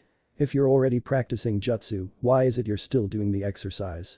Naruto demanded, as he hadn't been taught anything until he could finish the leaf-cutting exercise. Because, well, one can use a jutsu without this sort of training, you have better skill with your element if you're able to complete the basic exercise like this, Dosu explained, guessing his own troubles with controlling his earth element were due to skipping the step he was now going through. Well, he'd rather move through this all as fast as he could, in this case he had no choice but to take the slow path in order to gain the strength needed against Orochimaru. Oh, I think I get it, Naruto said after a moment, nodding lightly before looking to Kin, so where aren't you training? For one, I won't be in the exam finals, Kin replied with a shrug before motioning to the scrolls by her side, and due to my specialty being jinjutsu, my training involves more mental work than physical. Sounds boring, Naruto mused with a frown, warning a glare that quickly made him flinch back. Sounds hard. A little, Kin replied with a light grin, glad she'd found a male easy enough to scare right off the bat. She had to train Zaku to get that reaction, and she doubted she'd ever get Dosu to cower to her. Then Dosu suddenly spoke up, trying to keep the annoyance from his voice, as their conversation was really making it hard to focus on his task. Perhaps you can show Naruto the sound reading exercise. Ah. That might actually be a good idea, Kin mused, acting as if she wasn't aware of how annoyed Dosu was getting. It wasn't often Kin and Zaku could push their team leaders' buttons like this, yet somehow having Naruto around made it much easier, which was yet another reason Kin and Zaku had grown fond of the blonde. Sound reading? Naruto repeated, frowning at the name of it. How do you read sound? It's not that kind of reading, Kin began to explain, slipping into an instructive tone. It's a technique where you use your own chakra to enhance your hearing to the point of being able to pick up even the lightest of noise. It's something all Odo ninja learn the moment they're counted as a ninja. What will hearing things better do to help me? Naruto asked with a frown, not getting the use of the ability as enhancing hearing wouldn't help him beat Neji. Let me give you an example then, Kin replied, before looking over to Dosu. Hey Dosu. Don't you think, Kin asked, though halfway and she only seemed to move her lips, confusing Naruto greatly, while Dosu just nodded yes to her question, making her smirk in response. But you didn't say anything. Naruto whined, as he hadn't heard a single word leave her mouth. Nope, but the smacking of my lips and movements of my tongue gave away what I was trying to say, the sounds of which Dosu over there has memorized to realize what words I would have been saying, Kin explained with a grin, before shrugging. Lip reading would do the same I suppose, but this is just an example as there's much more use for it. So what did you ask?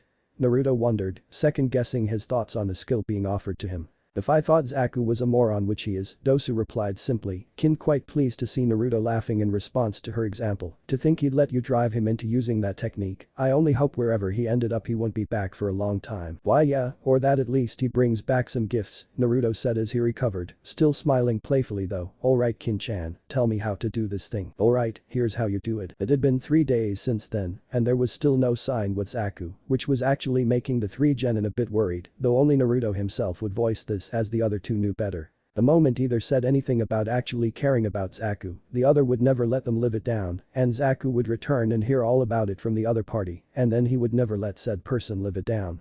It was a strange system, but it had happened a few times over the years, and they had learned not to let it happen ever again. The Hokage had given Jiraiya an earful, as the Sannin should have warned the genin from using the technique until they were skilled enough to survive whatever tests the summons might put them through. After hearing this, Naruto of course asked what tests Hiruzen meant, which led to the Hokage having more to yell at Jiraiya about, as he should have at least told Naruto about what he had to do to become a true summoner of the toads. Once he calmed down, the Hokage explained that once Zaku failed whatever test he was given, he would most likely just be sent back, unless his summons were like the snake summons, then he'd most likely end up dead. Zaku would be missed as no one could see him pulling off whatever test due to his busted arm and the fact everyone knew he was well weak without his air cannons. It was another day of training for Naruto, the blonde having only just completed the leaf-cutting exercise the day before, so today was all about learning some Futon jutsu from Ibisu.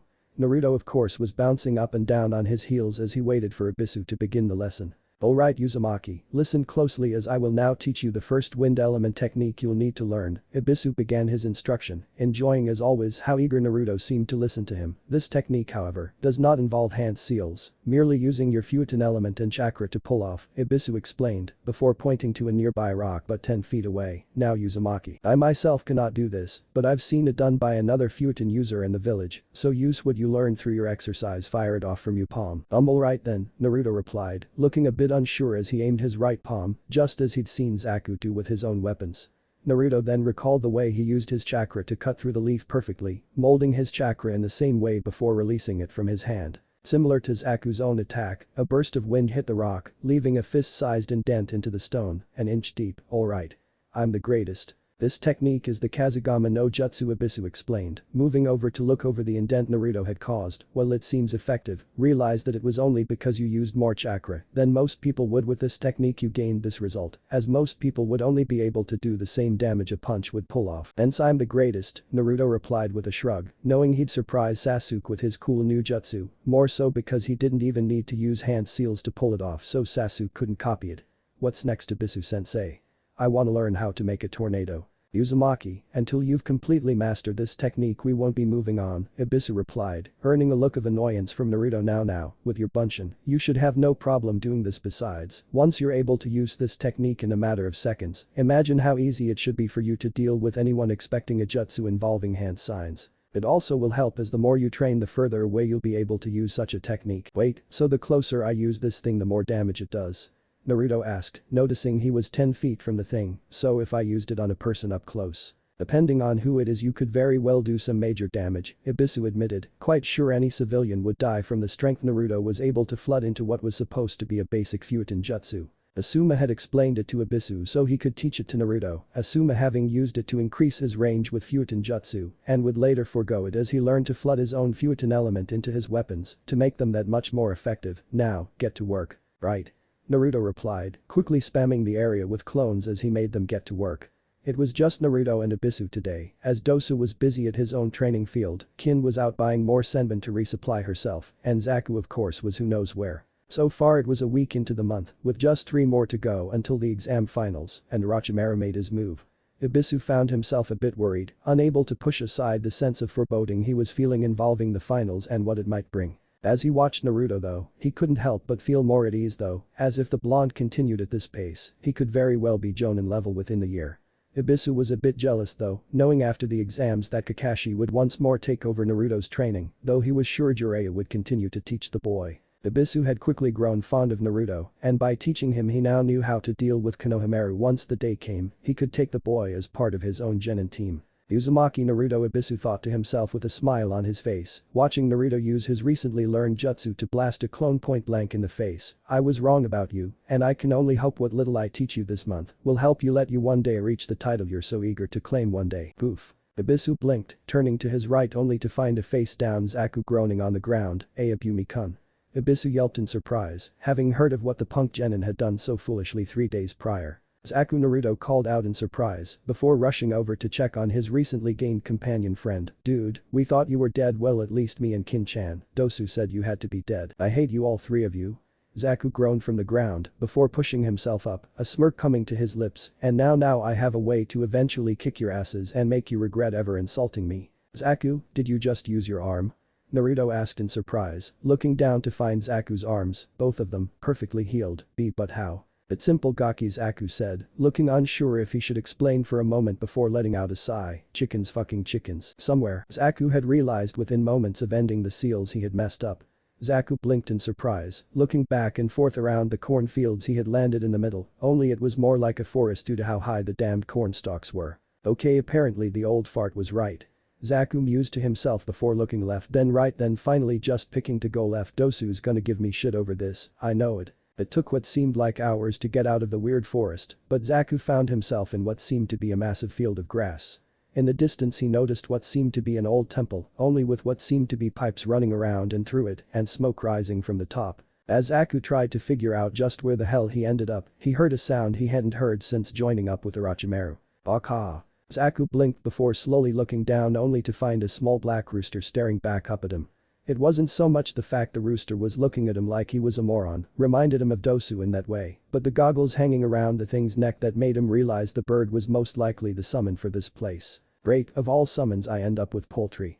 Zaku groaned, slapping a hand to his forehead. Poultry, baka. The rooster demanded in a gruff voice that just didn't fit the small bird, its eyes narrowed in annoyance of Zaku's words. Yeah, I'm gonna fuck you up. Eh? Tori who? Boom. Rooster cannon.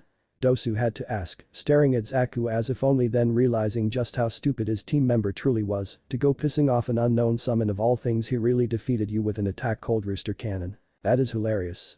Naruto piped in from his seat nearby Dosu, both watching Zaku look at them in annoyance.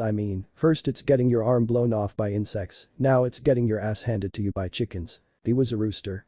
Zaku yelled in anger, which of course only made Naruto laugh harder. Yeah, laugh now, but once you see these guys in action, you'll learn why I'm trying so hard to earn their favor. It had been a few days after Zaku had returned, the genin instantly was forced to the Hokage's office to explain what had happened, as well as to get an earful on why he should have never done what he did. After that he was sent to the hospital to look over his arms and make sure they had been repaired properly.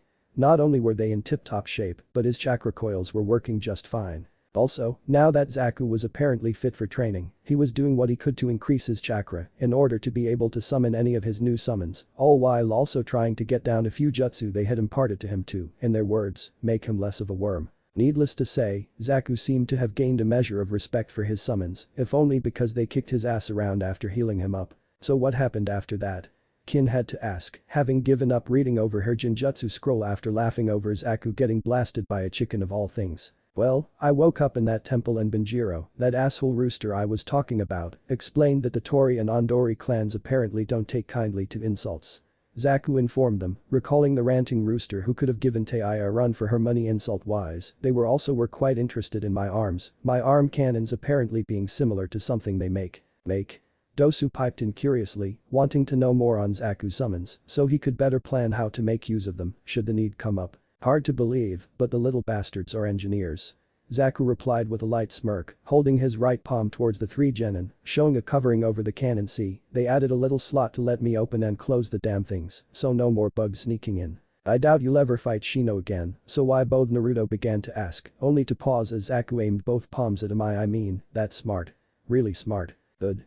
Zaku growled, before letting his arms hang to his side as he returned to his current exercise standing on a leaf on water.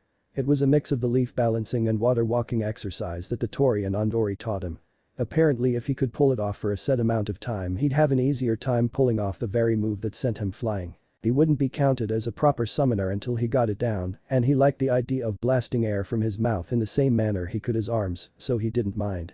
Adding in the fact it would help him raise his chakra pool to the level of being able to actually summon, and he was sold on the idea. By the way, how'd that talk of yours go? Zaku asked, aiming the question at Dosu, while he noticed Naruto look away when he did. Well, Kin just looked annoyed, letting Zaku know she had no idea what had happened during Naruto and Dosu's talk. It was informative. Dosu replied, speaking in the tone Zaku had long learned meant if he asked any more his ass was grass. Zaku just rolled his eyes, figuring if it was anything important Dosu would have told him or Kin. On second thought he'd just keep it to himself, mummy bastard. Ibisu never spoke much of the team he'd been placed on as a genin, mainly because a part of him had felt a bit embarrassed at how far the others in his generation had gone compared to himself. The fact he'd been in the same class as legends like Kakashi Haddock and Asuma Sarutobi wasn't the sort of things people just take at face value after all. For instance, as time went on he'd grown further apart from his former team members, his own career taking much of his focus where eventually he'd even been allowed to tutor the Hokage's grandson, something he'd been quite proud to do. Now here he was, waiting to meet with one of his former genin cell members, all to request some assistance and hopefully patch a few things up. Ibisu, the cool tone of Shiranui Genma, the young jonin standing out with his ever-present senbon sticking out of his mouth and a plain expression on his handsome face, wanting to know why he'd been called out like this. He wore the normal attire of a jonin, the bandana on his head being the only other thing to stand out on his person. Been a while, how are things? Well, I've been better I suppose.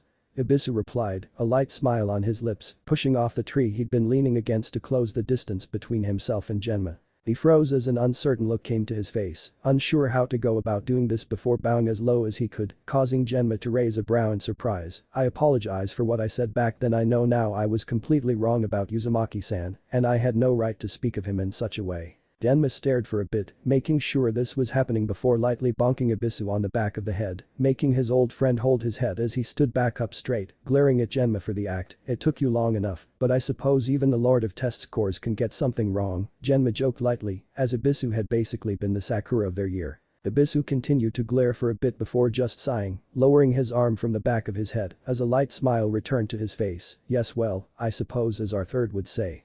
I've been unyouthful when it came to Uzumaki-san, Ibisu joked in return, both men of course speaking to Mito Guy, the third member of their genin cell. Don't go there, Genma informed Ibisu with a half smile, as even after years of knowing Guy he still didn't get the man's obsession with being youthful as he put it, so, mind explaining what brought on this apology? Don't hear from you in 3 years really and then you call me out like this. I'm guessing this has to do with Kakashi wanting you to teach the kid, does it? Ibisu nodded, noting the frown that returned to Genma's face at the mention of this, knowing full well the reason.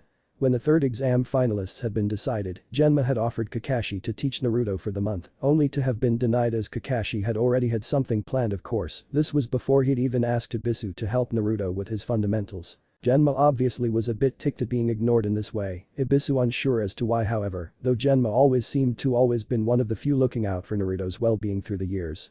It was this fact that had caused the argument that led to himself and Genma going separate ways, as it were. Hokage-sama has changed things up with regards to Uzumaki-san's training, Ibisu began to explain, Genma once more raising a brow in surprise. Jiraiya-sama is assisting me in training Uzumaki-san for the upcoming Chunin exams. Good, the kid needs all the help he can get to beat guys brat, Genma replied with a pleased tone, having not even been aware Jiraiya was back in the village yet. So was that it, or is there something you'd like to ask me? Yes, there's more, Ibisu admitted with his usual smirk, lightly pushing his sunglasses back into place. I have also gained some tag on students, one of which seems to be a quite well-off senbon wielder who could use some pointers. Genma blinked, wondering what genin he knew of that used senbon, unable to think of a single one in Konoha that did. There was guy's student Tenten, whom he'd actually given pointers already, when it came to senbon and a few other weapons he knew how to use, so that was out. Then of course he let his mind wander a bit, didn't someone in the exams use senbon? Oh right, it was that Odo. Okay, explain to me how that happened, Genma said with a frown, realizing somehow Ibisu had been placed in charge of the village's newest genin. Must it always be Ichiraku's? Dosu asked with an annoyed tone, walking besides Naruto as he, the blonde, and Zaku made their way towards the location of the ramen shack in question. Dosu did enjoy the place, both Tucci and Ayam were surprisingly kind to himself and his teammates after all. The problem was they went to the ramen shack way too much. Dosu himself preferred the Akimichi-ran restaurant they had gone to only once. Sure, the Akimichi just seemed to treat them as normal customers, but at least they offered something other than ramen on the menu. Hey, I haven't been there in what seems like an eternity, so screw you. Zaku shot in retaliation, reminding them he'd been away from Ichiraku's, one in particular, since his small trip to the land of chickens. It was still unsure if Zaku was just crushing on Ayam Ichiraku or he might actually like the girl in question. The three others in the strange foursome currently had a bet placed on how things would end in regards to this building relationship. Of course by now the question of where Kin was during this enlightening conversation over the pros and cons of eating at Ichiraku's was. Quite simply, the only girl of the group had thought ahead and made herself a lunch so as to continue her own training right after. Still can't believe Kin would choose a bento over some real food. Food of the gods. Naruto instantly chimed in, the words being appropriate follow-up in his mind as ramen was amazing in all ways, except for how long it took to cook, the wait was unbearable. Dosu gave up at this point, giving both grinning boys who bumped their fists together his usual deadpan stare before letting out a sigh, quite sure he was the only one who had to deal with two annoyances like this in the entire village. It was times like this he was glad Kin was around, even though she was the weakest she at least had some working brain cells in her head, not that he'd ever inform her of this fact, didn't needing her getting a big head over it. Tell me Zaku, what did you eat there anyway while you were with them? He said suddenly and looked over at him. I doubt they had the kind of food you prefer, so odds are you had to eat like a rooster does. He said, and if his bandages weren't in the way you could see a grin on his own face. What are you getting at? Zaku asked him, turning a sharp eye on him. Oh, you know, figured you'd eat the same things that a rooster eats. You know, dirt, pellets, birdseed worms. Why you? Zaku shouted, ready to wring his throat. Oh come on, knock it off. Naruto said as Dosu chuckled at him. Naruto. The group froze, turning to their right to find the glaring form of one Ino Yamanaka and a confused and surprised looking Choji Akimichi, who looked to have been seconds from eating a chip from the bag held in his right hand. The blonde Yamanaka stormed over in a huff before pointing an accusing finger in the face of a very confused Uzumaki. What are you doing with them? Great, Dosu said dryly, seeing where this was headed. Ino. What's the matter? Naruto asked the upset blonde who had her finger jammed in his face. Ino glared at him in disbelief. What are you thinking? Walking around with likes of them? She said angrily at him, who annoyingly batted her hand out of his face. I'm walking here, what? It's against the law to walk in the village without your permission. Zaku said dryly to her. Ino huffed and folded her arms across herself. Miserable punk. I thought you left after Sasuke-kun broke your arms and Shino kicked your ass. She said to Zaku, who glared at her. Enough Zaku, Dosu said, stepping forward before he could respond. It's time we go, the last thing I want is for you to get into another fight. Ah, you. Choji said, his eyes lighting up in flames as he ate his last chip and threw away the bag. I underestimated you before, but this time I can beat you. He said, remembering his defeat at the hands of him. Dosu looked at him and smirked under his bandages. I'm not in the mood to fight, but if you insist I suppose I can defeat in the same amount of time it took me before Fatso-san. He taunted, remembering how insulting him was the easiest way to beat him. Would you call me? Choji said angrily. I'm big-boned, you mummified weirdo. Cut it out, all of you. Naruto said, and he stepped forward as they were seconds away from going at it. Come on guys, let's go. We're late as it is and we gotta pick up groceries after we eat. What the? Ino said, looking at him in surprise, and so did Choji. Naruto. What are you doing hanging with them? She asked him in disbelief that he would be hanging out with the likes of them. It'd be like a rose deciding to hang out with a patch of weeds in her opinion, as both she and Choji looked on confused. Dosu and Zaku along with Kin-chan are my friends now. They're helping me train for the exams and the fight against Niji. Naruto responded to them. What? Both of them shouted at him. Naruto, are you crazy? Choji exclaimed at him. I knew you were a Nimrod, but I didn't think you were that stupid. Ino shouted at him and he frowned at her words. How could you possibly want to be friends with the likes of them? What's the big deal? They're my friends now. Naruto responded, frowning over the way they were acting. Naruto, I know you was unconscious during what happened, but they tried to kill you, remember? Choji said to him. At the Forest of Death they would have killed you, Sakura and Sasuke if we hadn't done anything. They showed no hesitation over attacking you and would have killed you without blinking an eye. I know that. Naruto said to him. Then what are you doing going around being friends with them? That guy over there pounded and beaten Sakura, don't you recall? If Sasuke hadn't waken up they were going to kill all of us. Ino said to him, not understanding him. TCH, look at them talking as if we aren't even here. Zaku said in disgust to Dosu. They were on a mission, they had been ordered to kill Sasuke, we would have done the same thing if we was in their spots. Naruto said to them as Ino threw her hands up in the air in disbelief over his foolishness in her eyes. Give me a break, Naruto. I can't believe you'd be dumb enough to try and become friends with them. Ino chastised him. Next you're going to try and become friends with Mizuki. Naruto gritted his teeth at her words. Now hold on. That's an entirely different matter, Ino, and you know it. He snapped angrily at her, surprising them as they hadn't seen him get so mad so fast before. What is going on here? A voice said, and the group turned and saw Shikamaru Nara walking towards them, an annoyed look on his face. I could hear you all from the other side of Konoha with the racket you was making. He said to them. Good that you're here, Shikamaru. Ino said to him as he stood beside them. Talk some sense into Naruto, he's decided to become friends with the same people who tried to kill us. She said, mentioning to the hunched over figure and the scruffy looking thug. What? Shikamaru said, looking confused, and looked over at Naruto standing beside them. Troublesome, he muttered as he knew he shouldn't have bothered waking up from his nap to examine what the voices were. He was glad at least that one girl who was with them who he fought wasn't there with them, she was a pain. And he was scheduled to fight the bandaged figure standing across from him as well in a couple weeks. HMPH, it's the exams, Blondie, we're free to walk around here as we please. Zaku said to Ino. I'm not talking to you, I don't associate myself with riffraff. She said, turning her nose up in the air. Stuck up prissy bitch.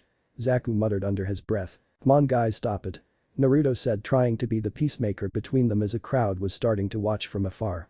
The last thing he wanted was a crowd to get involved and make things worse. Enough of this, Dosu said, shaking his head, having grown tired of the fight they was having. Come on, let's head back home. I've lost my appetite. He said to Naruto and Zaku and went to leave. Team 10 watched them and Ino scoffed and crossed her arms across her chest. Disfigured creep. She spat out as he went to leave. A shame they didn't take your life when they took your face. Dosu flinched suddenly and brought a hand up to his bandaged side of his face at her words, his eyes shut, surprising them. Slowly painful memories came back as he remembered a small child being laughed and taunted out due to the scars he had over his face, even making fun of and insulting him when he covered them up in bandages. He then slowly turned around. I guess this place isn't a paradise I heard it was founded as. I guess there is no place anywhere for a disfigured child in society. He said and walked away. Dosu, wait. Zaku said, chasing after him, who had leapt up onto the roof and dashed off. Naruto watched them go and turned to face the three. I can't believe you would say such things. Naruto snapped, turning at Team 10, especially at Ino, with anger in his eyes. You have no right to talk about that. He yelled at them. What is your problem? Ino asked, confused over how upset he was getting. That's my problem. Naruto shouted at her. You have no right to treat Dosu the way you did, Ino. Naruto, calm down. Shikamaru said to him, seeing how angry he was getting. It's not my fault if he's some sort of disfigured freak. Ino said with a huff. Shut up. Don't say another word. Naruto shouted, getting up in her face, surprising her, and made her take a few steps back. I can't believe you guys would say such things about him. Or Zaku or Kin. He said, breathing angrily. Naruto, they tried to kill us. Shikamaru said to him.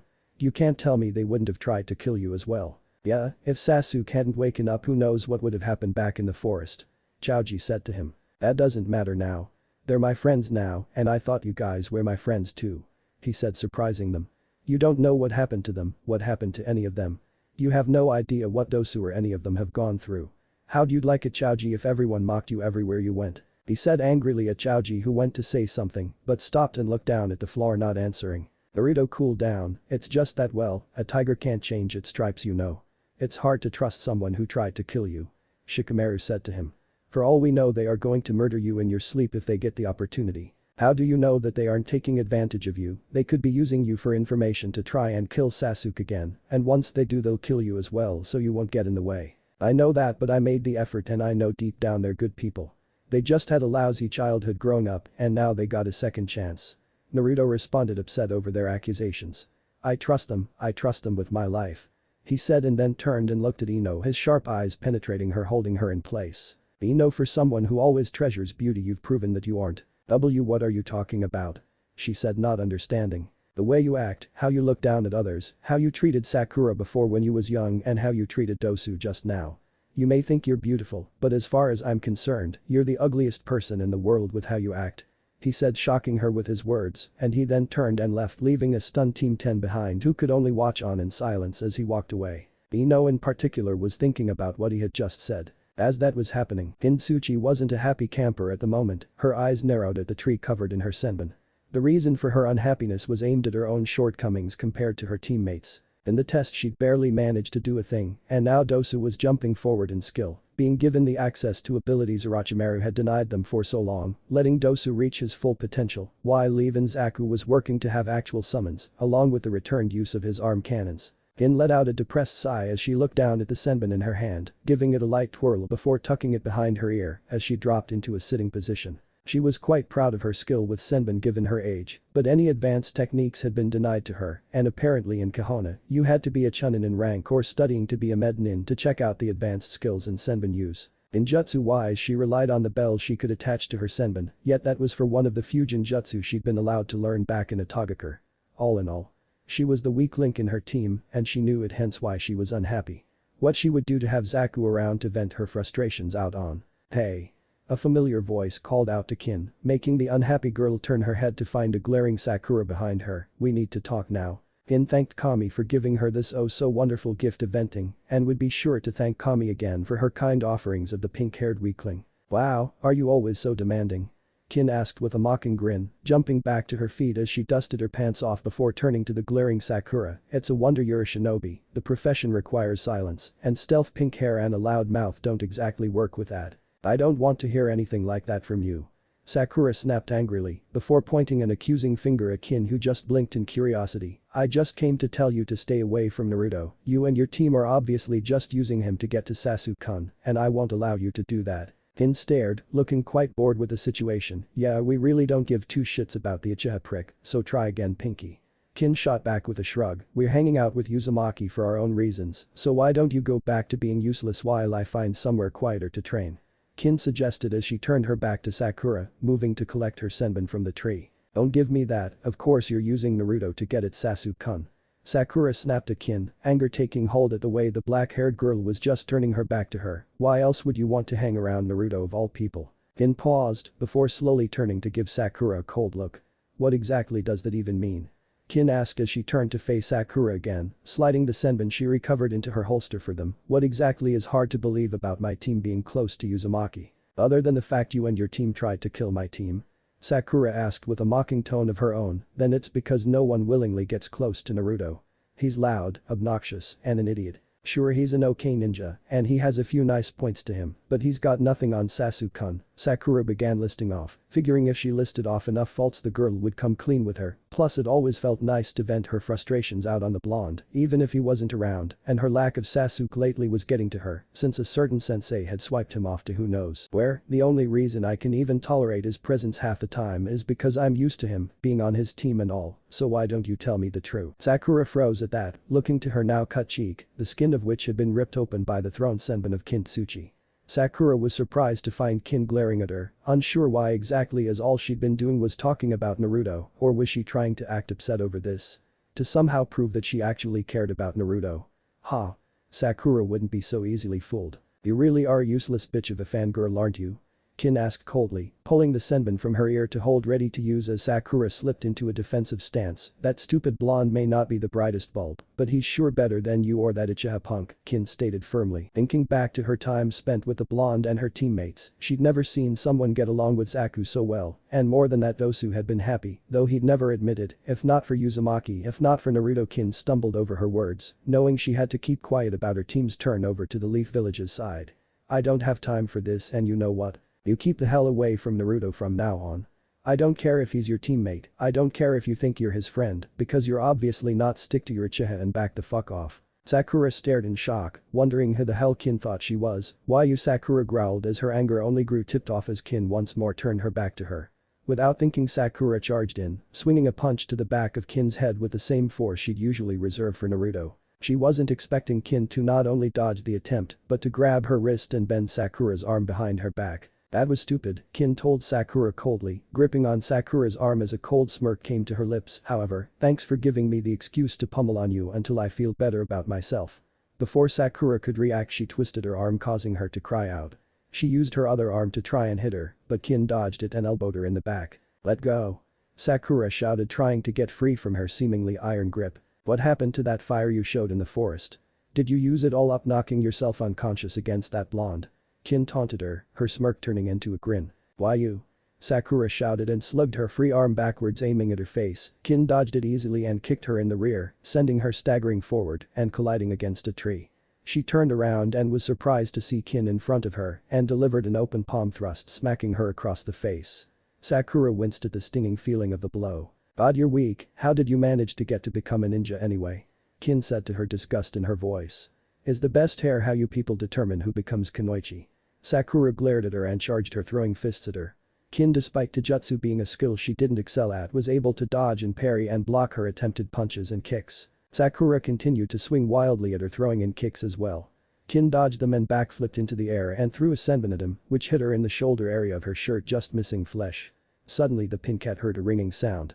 She looked and saw that a bell was attached to it. Oh no. She thought, remembering her match against Shikamaru, as Kin, a chakra string attached to it activated her genjutsu, and the bell began ringing louder. Sakura clutched at her head as she felt it pounding into her head. She looked ahead and saw that Kin created multiple copies of herself, smirking at her. Using all her strength, she ran and threw a fist at one, hoping hit the real Kin, but it passed right through it, and the real sound Kunoichi jabbed her in the stomach, knocking her backwards. Sakura clutched at her head as the ringing got louder and felt ready to faint when it stopped all of a sudden. She then felt the senbon was pulled out of her and returned to Kin, who caught it and put it back in its holster, sending the copies away. All too easy, she said and smirked arrogantly. Now you know the pecking order. She said and turned and started to walk away. Sakura watched her leave and gritted her teeth at how she had humiliated her just now. She wouldn't let her stand for that. Kin, not paying attention, did not notice Sakura getting to her feet, fire and determination in her eyes as she felt renewed strength appear inside her. She then ran after Kin, who unaware of her until the last second when she heard her and turned around.